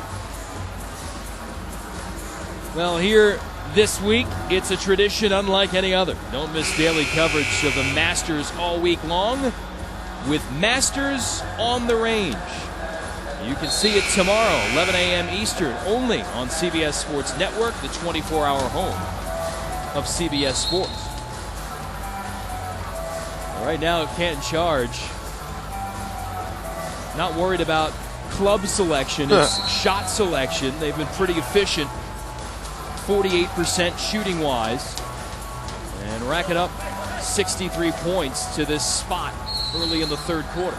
A lot of it has to do with the prowess of their two bigs inside, Onuaku and Rossiter, both of them being very effective, different ways, but yet still carving up some space in the lane for their respective team and doing a pretty good job of it thus far, doing a good job of limiting Tulsa to one shot as well. That's out of bounds, belongs to Canton. Rossiter, Onuaku have 28 of the 63 for the Charge. You could certainly see that was mainstay of Alex Jensen's game plan to attack the paint, and it's worked so far. Rossiter again. How about the step and the score? Perry Jones, straight leg, not in the defensive stance. Good read by Rossiter, the fake handoff and the spin to the bucket. Perry Jones right there got taken to school. He has made 7 of his 9 shots. Leads everybody with 20. Perry Jones the third at the other end. No. And again, Canton continue to dominate on the glass. 36-20 rebounding advantage for Canton. And now foul on Taylor. Taylor, that's number 4 as he's trying to track Gutierrez. Can't bump him on that last exchange. You've got to move your feet. As you take a look at Rossiter right there on the drive. Taylor's got a tough matchup with Gutierrez. Gutierrez is going to put a lot of pressure on the defense by being aggressive. Agudio, we saw the threes from beyond the arc early, and now the chance to get 3 here with the bucket and 1. Everything falling right now for the Canton Charge. Agudio started off the game knocking down perimeter jump shots. Now that the defense is playing up on him, does the smart thing by pump faking and driving to the bucket. Take a look at the drive right there. And the nice finish, takes the hit. Agudio getting it done outside and inside. Good shooter from deep, superb shooter from the line. 5th in the D-League free throw percentage, 87%, almost automatic. The lead is 26 right now for Canton. And we know Agudio has a good score, but he's done a pretty good job against Lamb as he just gives up a jump shot right there. But up until that point, he had been doing a pretty good job defending Jeremy Lamb. And he turned around, smiled, and just said, darn. And I'm paraphrasing there because he realized Lamb was open from deep, and he's going to make some of those. He's going to make some of them. There's really not much you can do. Again, much taller than Agudio. He's going to get a shot off. Penetration by Gutierrez. Gutierrez able to slide in, lay in 2 more, give him 7. 6 assists, 8 rebounds. The season triple-double territory. Bartholomew, second effort good. Can't give a different look right there. A little trap at half court. Trying to get Tulsa out of sorts. Tulsa handled it well, though. Aggressive, taking it right to the basket. Active hands by Lamb. Leads the fast break opportunity. Slam and a quick timeout from Alec Jensen. Now the head coach of the Canton Charge not wanting Tulsa to get any sort of positive rhythm, so he'll take a breather and chat about it. And Jeremy Lamb, you know all about his skills, winning a national championship at UConn, had a 3 and then a fast break bucket. We'll be back to Canton in a moment.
Canton Charge breaking out of the huddle. 70-49 lead, third quarter of a must-win for Canton. They played like a desperate team with the lead here in Game 2 of this best-of-3, trailing 1 game to none. Don't miss a minute of NBA D-League playoff action and the NBA's top prospects. Catch the latest highlights, best dunks, feature player profiles on NBADleague.com. Closest comparison I could think of is right now Tulsa's letting Game 6 slip through their fingers, and now they're going to be forced to have to reckon with a Game 7 on the road. Tough situation to be in, but again, they're out of sortedness, if you will. Their lack of playing together, I think, has put them in this situation tonight. Rossiter hoisting from deep, and again, in this really short series, it's more like a best-of-3 sprint. Everything is magnified. And I think momentum can play a huge role because over 3 games, momentum can sustain you. Rossiter, ultra impressive in this game. Give him 22. We've seen a little bit of everything. Got the ability to shoot from deep, body control, use both hands inside. One of those players from a school like Siena that doesn't get a lot of pub, but they've had some good teams in recent years. Now a new head coach, Jimmy Patsos, coming in there to the Albany region. Yeah. You know, you like Rossiter. I like Rossiter. He plays the right way. As we take a look at Michael Eric in a bucket right there. Rossiter does a good job of not giving up on plays hard, and plays through the entirety of the play. And I think that's why you've seen him at times when other guys out on the court have given up on the play, he still gets the offensive rebound. He's still making the hustle plays as he goes to the bench and gets a much-needed rest. But Rossiter has been fantastic here tonight. Perry Jones picks up the foul, his 4th. And Eric missing the free throw after the main bucket, but tap back out. Charge, have it back. I've been impressed with Jorge Gutierrez, his decision-making, his aggressiveness, his unselfish play. What a huge advantage of having the point guard from Cal on this Canton Charge team. They'll get Travis Franklin on the loose ball foul. His 2nd as he was dueling with Butler. Look at Gutierrez. And 14 points, 8 rebounds, 7 assists, 3 steals. In a game down the stretch against the LA Defenders last week. And Canton winning the East Division title. Tulsa, one of the 5 wild cards, along with the 3 division champs, to make it into the 18 D-League postseason. Lamb looking for Routens underneath, and we talked about Gutierrez, and now turns it back over on the travel, but the effort is certainly not lacking. Certainly not. Definitely competing, and you take a look at on this replay why some teams don't run a pick and roll, because you've got a built-in trap right there, and Lamb not doing a good job of passing or fighting through that double team, allowing that double team to put him in an awkward situation and a turnover. Lamb getting it going. Three-pointer. We talked with Darko Rajakovic, the head coach of Tulsa. He said he used words like special, unique. He's a winner. Mentioned that one of the guys in this league he thinks will be eventually an NBA All-Star. Certainly has the physical skills and the physical makeup, being 6'8". They can shoot. And now we've got a technical foul against Tulsa. Or excuse me, against Canton, as Franklin was arguing the call. Franklin felt like he got fouled on that drive. Referee saw it another way, decided to voice his displeasure, and earned himself a technical. And that'll probably earn himself a seat right now from Alex Jensen. Lamb gets the free throw. And he had argued, and Lauren Holtkamp teed him up. And that'll get Franklin a seat on the bench. Alex Jensen not want to take any chances, giving Tulsa any sort of role in the game on the way back. Well, if you're Franklin, you got to come to the realization that you're not the first person who got fouled and didn't get it called on you. You've got to just make sure you play the next play. And I think that's why Coach Jensen decided to take him out and sit him down. Lamb also clamoring for a call on his nifty little drive, but didn't get the bucket or the whistle. 4:21, moving clock here, third quarter. Must-win game for Canton, and they have taken it right to Tulsa from the outset. Eric had Liggins on his back, decided to post him up, unable to convert, but it was a good idea. Tulsa needs to get themselves high percentage shots, finding themselves down 21 as we come down to the final minutes of the third period.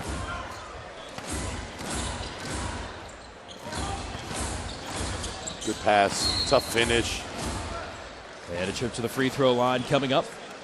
Good movement without the basketball, and a really good job by Brady Morningstar finding the open cutters on that last exchange. Point guard Jorge Gutierrez made himself available. And a timeout taken here by Tulsa. Darko Rajakovic wants to chat about it with his team as they look to climb back in this. And even if they don't win tonight, they want to play better so they can have something to build on for the possible Game 3 coming up here Sunday. While they talk about it, we'll take a break. Canton with a lead here in the third.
On the defenders last year, too?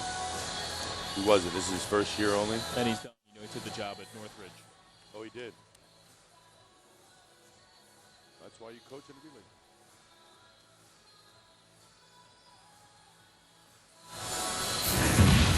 Last year's NBA Development League playoffs, the finals. Austin lost the first game at home, had to go to LA to try to win two, and did. Justin Dentman, 30 points in the decisive game 3. He and his teammates holding the trophy. He was the MVP as Austin got the title, and the team that Austin beat in the semifinals is leading this game tonight. The Canton Charge eliminated by Austin in the semifinals.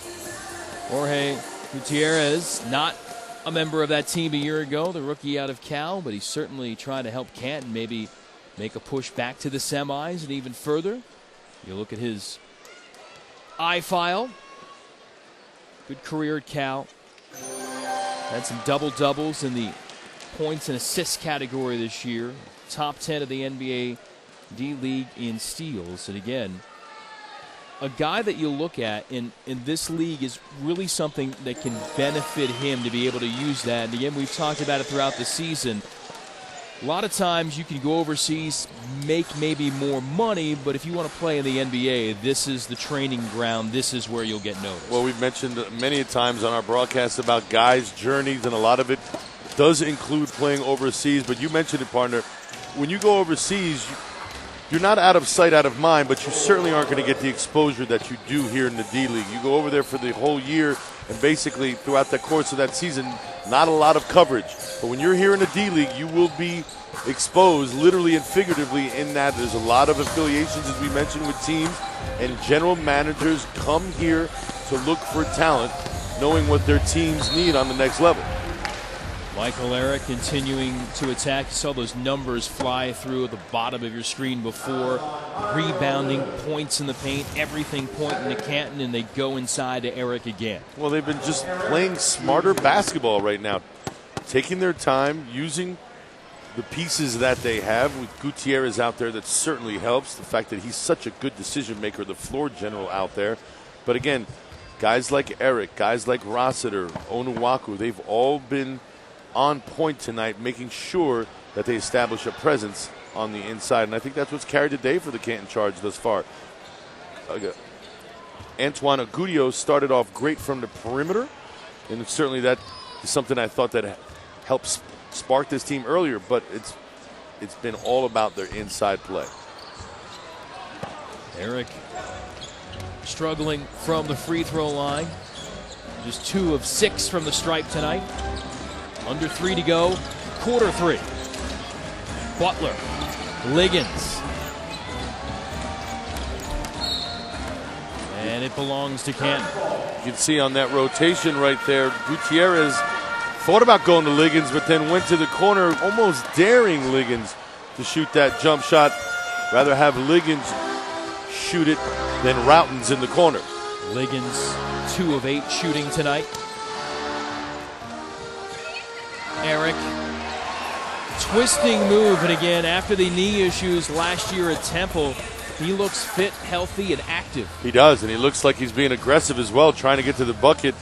More of what Canton is doing is exactly what Tulsa has not been able to do today, which is get the ball to the basket. Perfect example of the way the game has gone on that last exchange.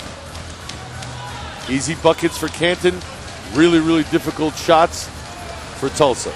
Taken away by Weaver.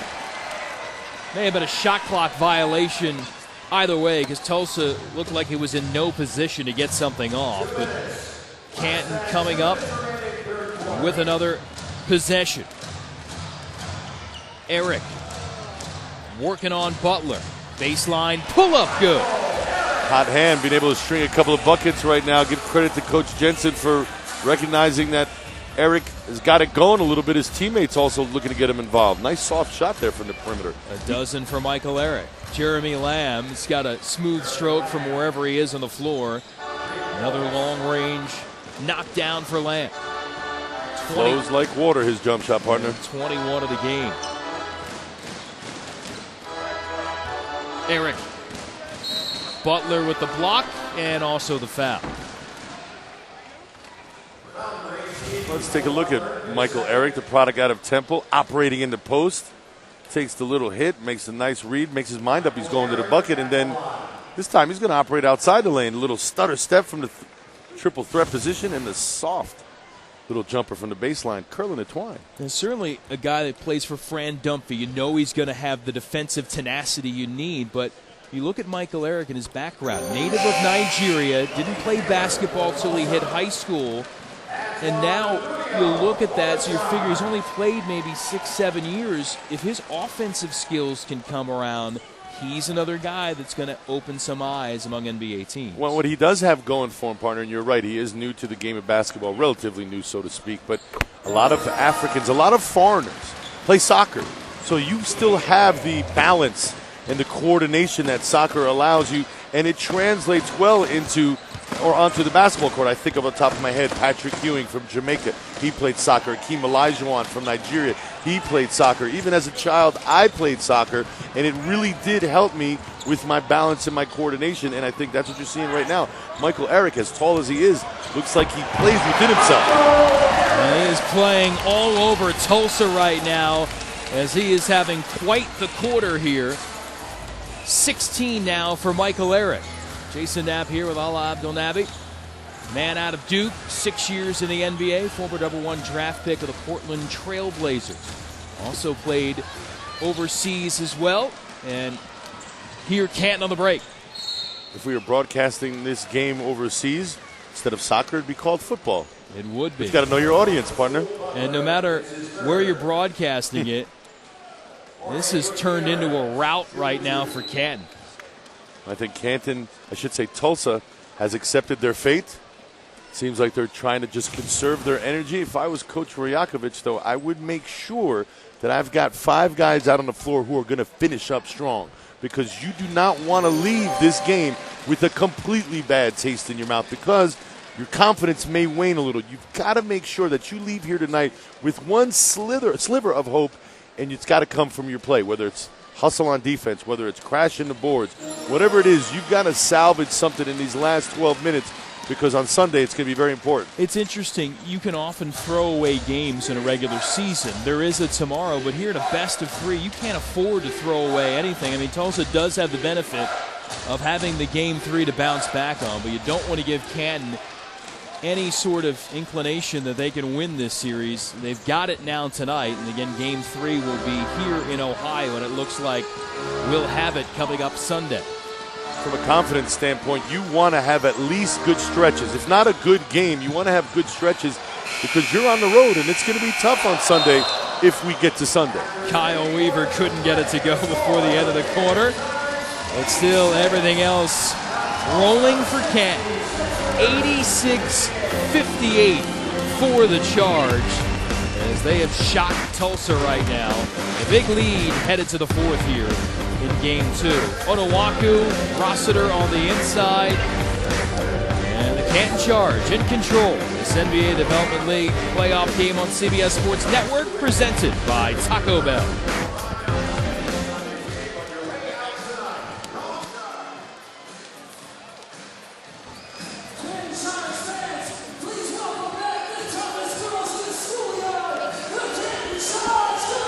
Am I talking to you? Jason and Ala. Okay.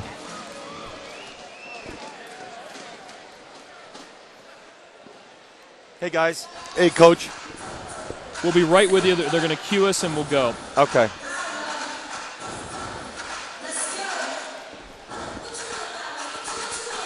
Ready to start the 4th quarter here with Alex Jensen, the head coach of the Canton Charge. Coach, there's got to be a lot you're pleased with at this point. What's at the top of the list of what your squad's done in this game?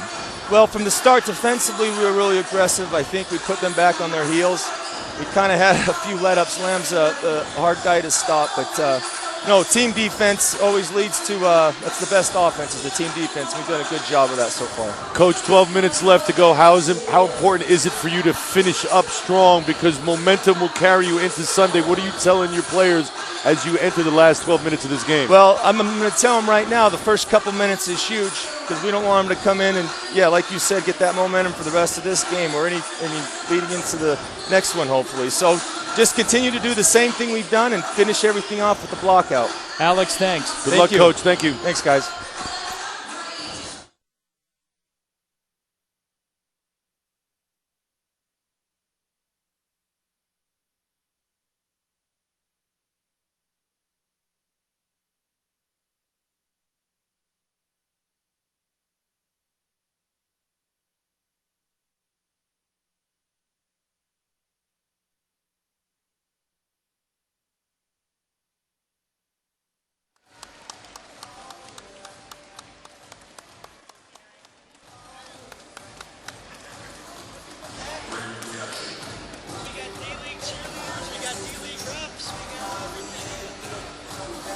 With Alex Jensen, the head coach of the Canton Charge. Coach, there's got to be a lot you're pleased with at this point. What's at the top of the list of what your squad's done in this game? Well, from the start, defensively, we were really aggressive. I think we put them back on their heels. We kind of had a few let-ups. Lamb's a hard guy to stop, but no, team defense always leads to, that's the best offense is the team defense. We've done a good job of that so far. Coach, 12 minutes left to go. How important is it for you to finish up strong because momentum will carry you into Sunday? What are you telling your players as you enter the last 12 minutes of this game? Well, I'm going to tell them right now the first couple minutes is huge because we don't want them to come in and, yeah, like you said, get that momentum for the rest of this game or any leading into the next one, hopefully. So just continue to do the same thing we've done and finish everything off with the block out. Alex, thanks. Good luck, Coach. Thank you. Thanks, guys. Well, again, Canton with the #1 scoring defense in the regular season. Foes only coming up with 96 per game.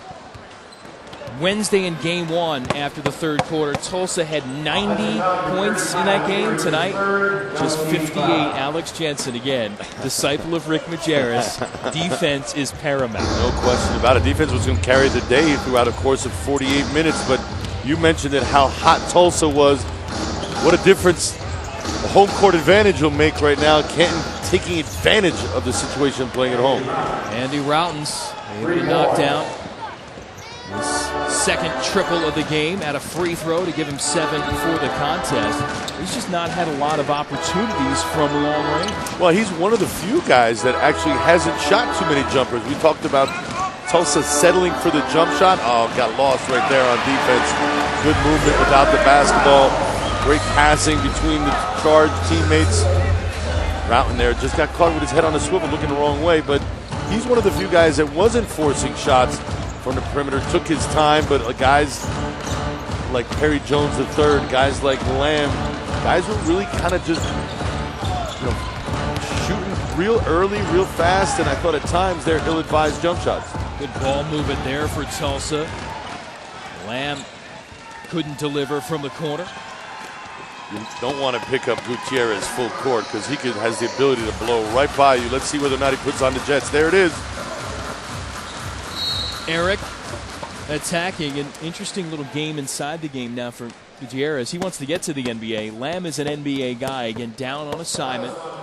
Gutierrez, a D-League player who's eligible to be called up by any NBA team. So this is a great showcase for him to have the ability to go against a guy who's on an NBA contract. Well, when you want to be seen, the best way to be seen is to be successful against successful players.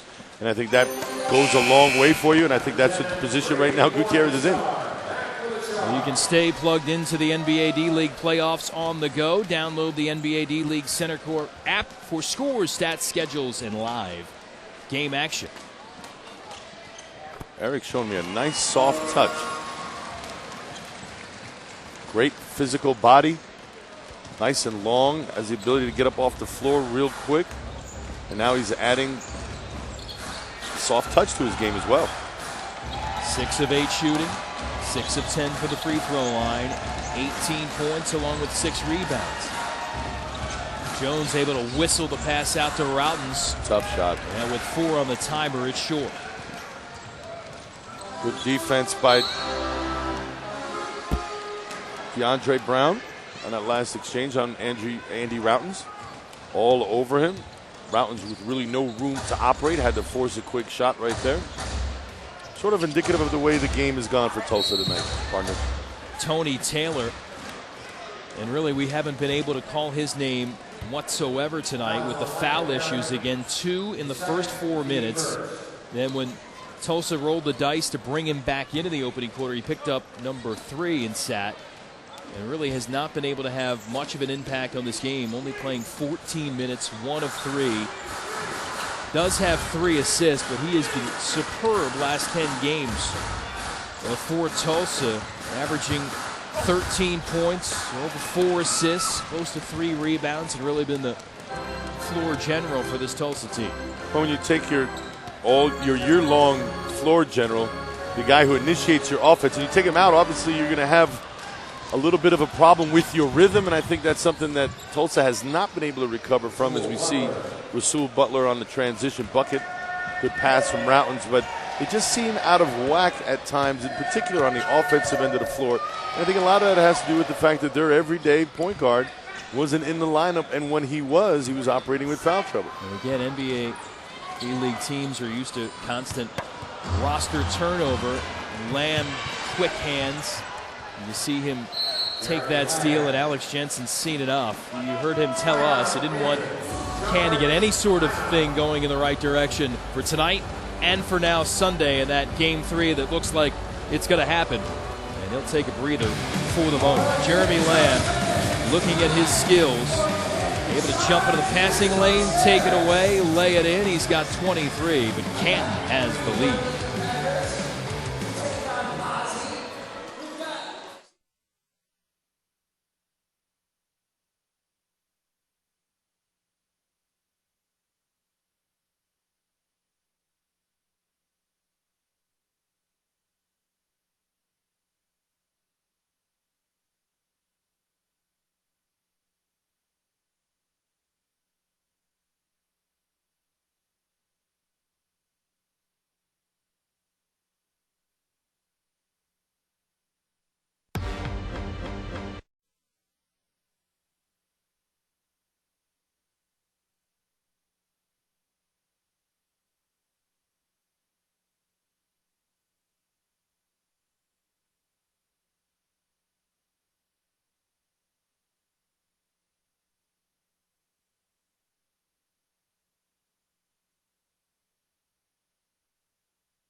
The SAP stat of the night, points in the paint.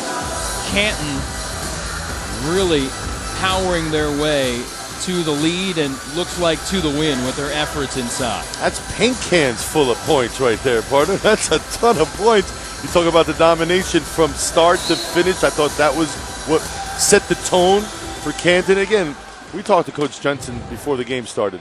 All good teams, if they want to be successful, have to have an inside presence and play inside out. That is what Charge have done today, and have done it superbly. Off to a quick start and never really relinquished the lead all game long. Well, Eric, who's done such fantastic work here the second half, getting a breather. It's Onowaku back in the middle in the second half and delivering the dunk. What a pass by Agudio right there. Putting the ball on the floor. He's known for jump shooting, not passing, adding, again, things to his game, showing the scouts that he's not just a one-dimensional jump shooter. Can continuing to pour it on. Routens. Good ball movement, good patience, great passing, still unable to convert. Tulsa having a rough go of it. And Onowaku grabs the rebound off his old Syracuse teammate's miss. Onowaku. 3 for $1. Yeah. looking like he was going to have a handful there, but none of them going through. Tough shot. Forced that one a little bit. Looked like he absolutely made up his mind. I haven't shot in a while. This one's going up. No matter what the defense presents. Got caught napping there. Guddio with the back door. Nice slide. Franklin helping facilitate. It's going to complete Canton team effort tonight. You know, partner, part of a defense and being a good defensive team is finishing the defensive exchange by securing the rebound. And I think at times today Tulsa has been remiss not being able to finish the defensive exchange. On that last exchange, you saw Onuaku get 2-3 looks at it. That kills a team when you give up second and third offensive rebounds, because that means you have to play longer defense. Right now, Onuaku's in a groove. Onuaku able to flip it home. We mentioned how good this Canton team is, #1 in scoring defense. Well, Tulsa was third in the D-League in the regular season in scoring defense. And they're on the verge of giving up 100+ here to the charge. Butler able to walk it in. Trying to get himself going. Obviously a little bit too little too late right now. It's 6 minutes and change left to go in the fourth quarter. But again, if you can't win tonight, finish up this game strong if you're Tulsa, so then you at least finish with a good sense of yourself and what you can do in this gym. This is a road gym. This is not your home court. As we take a look at Franklin knocking down a perimeter baseline jumper. But if you're Tulsa, finish up strong, play hard, and at least compete down the stretch here, because, again, you're going to want to have something to build on Sunday. And right now, very little to build on positively anyway. Lamb, nice spot for Butler. And we mentioned a lot of young players trying to work their way to the NBA for the first time, or they're in the NBA and they're on assignment like Lamb. How about Butler? Guy with 10 years in the NBA, really a specialist three-point wise, but here able to work on and refine a lot of his game and maybe recast himself in a different way to get another look from NBA teams. Well, the perception, he's trying to change the perception of himself, and I think that's to his credit, but it's not easy because, again, it's a small league. Word gets around. We know what you can do. For him at this stage to be adding things to his game, pretty impressive, but it also shows you Rasul Butler's a student of the game. Over 630 NBA games to his credit. Yeah, absolutely. 10 years, 5 different franchises. And Darko Rajakovic really crediting him. He was picked up by the team in January, as you look at the I-file on Rasul Butler out of LaSalle, accepting that role as a team leader with a lot of the young players on this team and sharing his kind of guidance with them and helping them facilitate what it's like to be a professional. Well, I think because he's been there, done that. I don't think there's any holes in his career. He's satisfied with what he's done, but yet he's not satisfied with retiring. He still wants to play. So what a luxury it is to have a guy with that mentality. He's of the giving mode right now because after 10 years, he certainly feels like he's got enough to pass on. And it's interesting, too, as you learn to change your roles around. Morningstar sticking the jumper for Canton. Especially with the NBA is now, it's a young guy's league. No doubt about it. And if you can come back in that leadership role in different ways again, to be able to do different things, and again, find a way to make your mark and Well, you mentioned young guys. The way the game is nowadays, there's freshmen and sophomores from college that are now in the NBA and really don't know what it's like to be a professional because they didn't go through 4 years of college. They're new to the NBA or pro basketball. So for him, there's a lot I'm sure he can pass on. What a benefit it is to have someone like that, mature and generous. Taylor will try to battle Little. Butler. And didn't get it off in time. Shot clock violation against Tulsa. Another indication of how out of sorts they are tonight, because this is a talented team. We've seen them click on all cylinders where everything seems to be falling. That is not the case today, but again, they just seem like they're not all on the same page. Surprising for a team that's played well all season long. See their regular season scoring numbers still under 70, approaching 4 minutes left to go. I think at times Tulsa has tried to stay in this game by scoring on the offensive end. forgetting what has gotten them here. Strong defense, limiting the teams to one shot by rebounding. That has not been the case here. I think the better defensive team and better offensive team has been the Canton Charge. All right, we'll look ahead here to Game 3 a little bit. 4:06 left. Pretty safe to say Canton's going to win this game. Regular season, you can just, almost for essentially lack of a better term, push this game aside. Absolutely, put it past you. If you're a player, how do you approach this game when you don't lose tonight, you get blown out? Can you throw it aside, or are you really diving in deep to X and O what went wrong? Well, I don't think it's an X and O thing. I think it's an effort thing. I think it's an approach kind of thing. And from the start, it didn't look like Tulsa was doing the little things, the things that they've been doing all season long. So as much as we want to give the Canton Charge a lot of credit, I think a lot of it is their own doing, Tulsa. But you, like I said, you have to finish this game up in some kind of positive way, because the next game is going to be in this same building, and right now your first experience hasn't been a good one. You want to have something to build on. What that looks like, we still don't know, but you want to finish up strong. Well, take a look at our upcoming broadcast schedule. Brought to you by the Dribble to Stop Diabetes campaign. Well, Canton, I'm going to call this one now. Let's 31 do it. points with 34 left to go. Say. Yeah. So we'll see you for Game 3 here. It'll be an afternoon game at Canton, but you'll be able to see it on CBS Sports Network. 12:30, late Sunday night, Monday morning. It'll be after the re-air of the Masters coverage here on CBS Sports Network. So we'll see who can come out of this best-of-3 first-round set and move on to the semifinal round here in the 2013 NBA D-League playoffs. Ryan Rossiter doing what he's been doing all game long. Tulsa right now, it looks like they've resigned themselves to the fact that this is a poorly played game, with defense not really being aggressive, kind of just sitting back and letting Canton dictate the end of this matchup. Jay Lucas, recent pickup for Canton out of Texas, signed in the past couple of weeks, missing on the jumper. Bartholomew.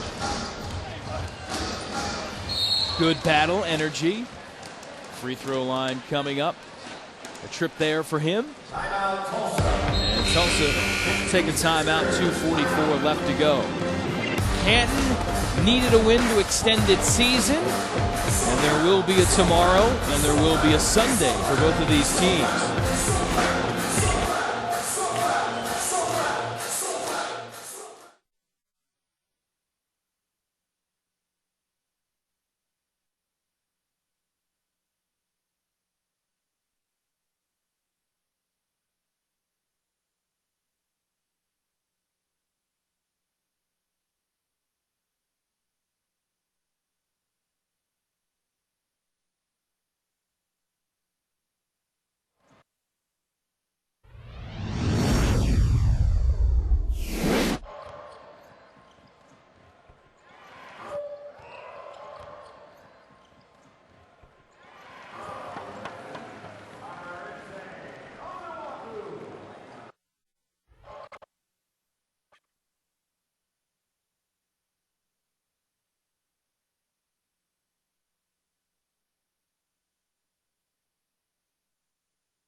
NBA D-League on CBS Sports Network is presented by Taco Bell.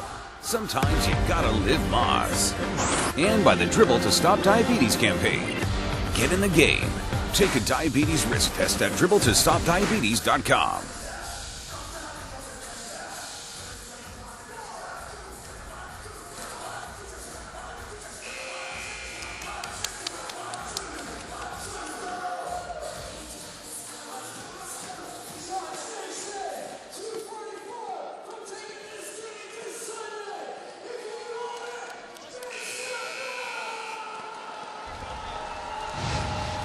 NBA D-League on CBS Sports Network is presented by Taco Bell. Sometimes you gotta live Moz. And by the Dribble to Stop Diabetes campaign. Get in the game. Take a diabetes risk test at DribbleToStopDiabetes.com. A look at the Bicentennial Bell here in Canton, donated in 2005. Don't know if they ring that puppy for Canton Charge victories, but they could have rang it pretty early tonight. Well, I hope it lasts a lot better, in better shape than the original Liberty Bell. That one didn't do so well when they first tried to crack it. This one seems to be lasting a little bit longer, in better shape. That one cracked, but this one's been a TKO for a little while. No question about it. Give credit to the local home team. Canton Charge today did not disappoint their home crowd. Live to see another day. Rodney Bartholomew at the line. We talk about sense of urgency. Really, at times, the team that has that compared to the team that doesn't, really at times that's all you really need, because right now you're in your habits, you know your system, you know your play. You're basically on cruise control, knowing what you want to do, but that effort is what makes the difference. Effort by a guy like Ryan Rossiter on that last play. What a game. 24 points, amazing. 9 of 12 shooting, 8 rebounds, 2 assists. Ian Agudio really, in the first part of this game, really got things going for Canton. Yep. And on the scouting list, they may not be 1, 2, or 3 on guys you got to worry about, but they were the 2 guys that really jump-started the Charge in this game. Came out of the locker room hot and ready to go, and I bet you come Sunday they're going to be a point of emphasis for Coach Rajakovic, trying to stop the team that really kind of just frustrated his Tulsa 66ers all night long. Nice pass by DeAndre Brown. Franklin can't finish. And the attack back for Hollis Thompson out of Georgetown. Into the game for the first time for Tulsa. Talking to Coach Rajakovic about Hollis Thompson, says that he's gotten stronger, starting to mature, put some muscle on that frame. He's going to certainly need it when you're playing against men. But he certainly has the ability to finish around the basket. Can he add that little bit of a 15, 17-foot game? He's got the ability to knock down shots. He's just got to be able to incorporate that perimeter jumper. And here with Tulsa caught in a little bit of numbers game right now, because Oklahoma City, as we mentioned, the parent franchise of Tulsa, really utilizes the ability to send players down on assignment. So you've got players in similar spots like Jeremy Lamb, able to come down. Like a Liggins. Yeah, that's going to take away minutes from you. Yep. Rossiter. Well, Thompson saying, if I'm going to get some run, I'm going to get some points. The steal and stick. Making his presence felt. Probably not a good decision by Rossiter to put the ball on the floor with a double team nearby. But again, it's not the kind of play that's going to kill you right now because you're up by such a huge margin. Lucas. Franklin's got to dive on that play. He's got to dive. Lucas was looking for Franklin to get to the bucket, just didn't do it. Well, Game 3 doesn't have the same sizzling flavor as Game 7, but in a best of 3, it means the same thing, and that's what these two teams are looking at coming up. Brandon Brooks off the bench as well for Tulsa. Former SWAC Player of the Year out of Alabama State, able to put in a bucket, but not going to change the result. Canton going to live to fight another day, and that day is Sunday. Game 3 of this best of 3 first-round playoff series. Rossiter with a rebound, and now Canton can kill the clock. Good crowd support tonight here in Ohio. Second year for this franchise in Canton. Again, the NBA D-League affiliate of the Cleveland Cavaliers. They get the win tonight over Tulsa and set up a winner-take-all Game 3 to move on to the semifinal round of the NBA Development League playoffs coming up Sunday.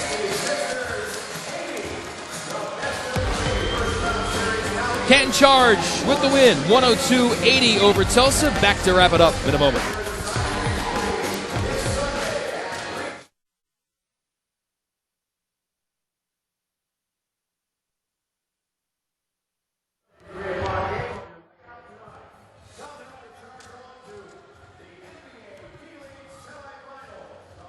problem. No problem.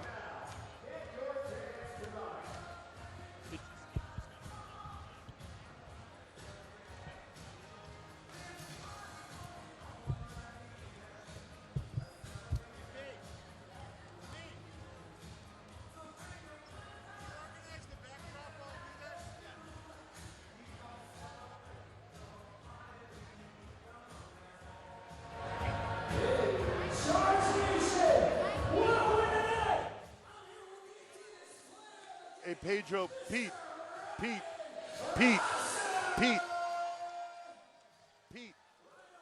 lady with the final stats, do we know where she might be? What do you need? I just kind of want to look at the holes, but no big deal. I'll give it to you right here. I'm looking at it. 24 for Rossiter. They shot 50%. Okay.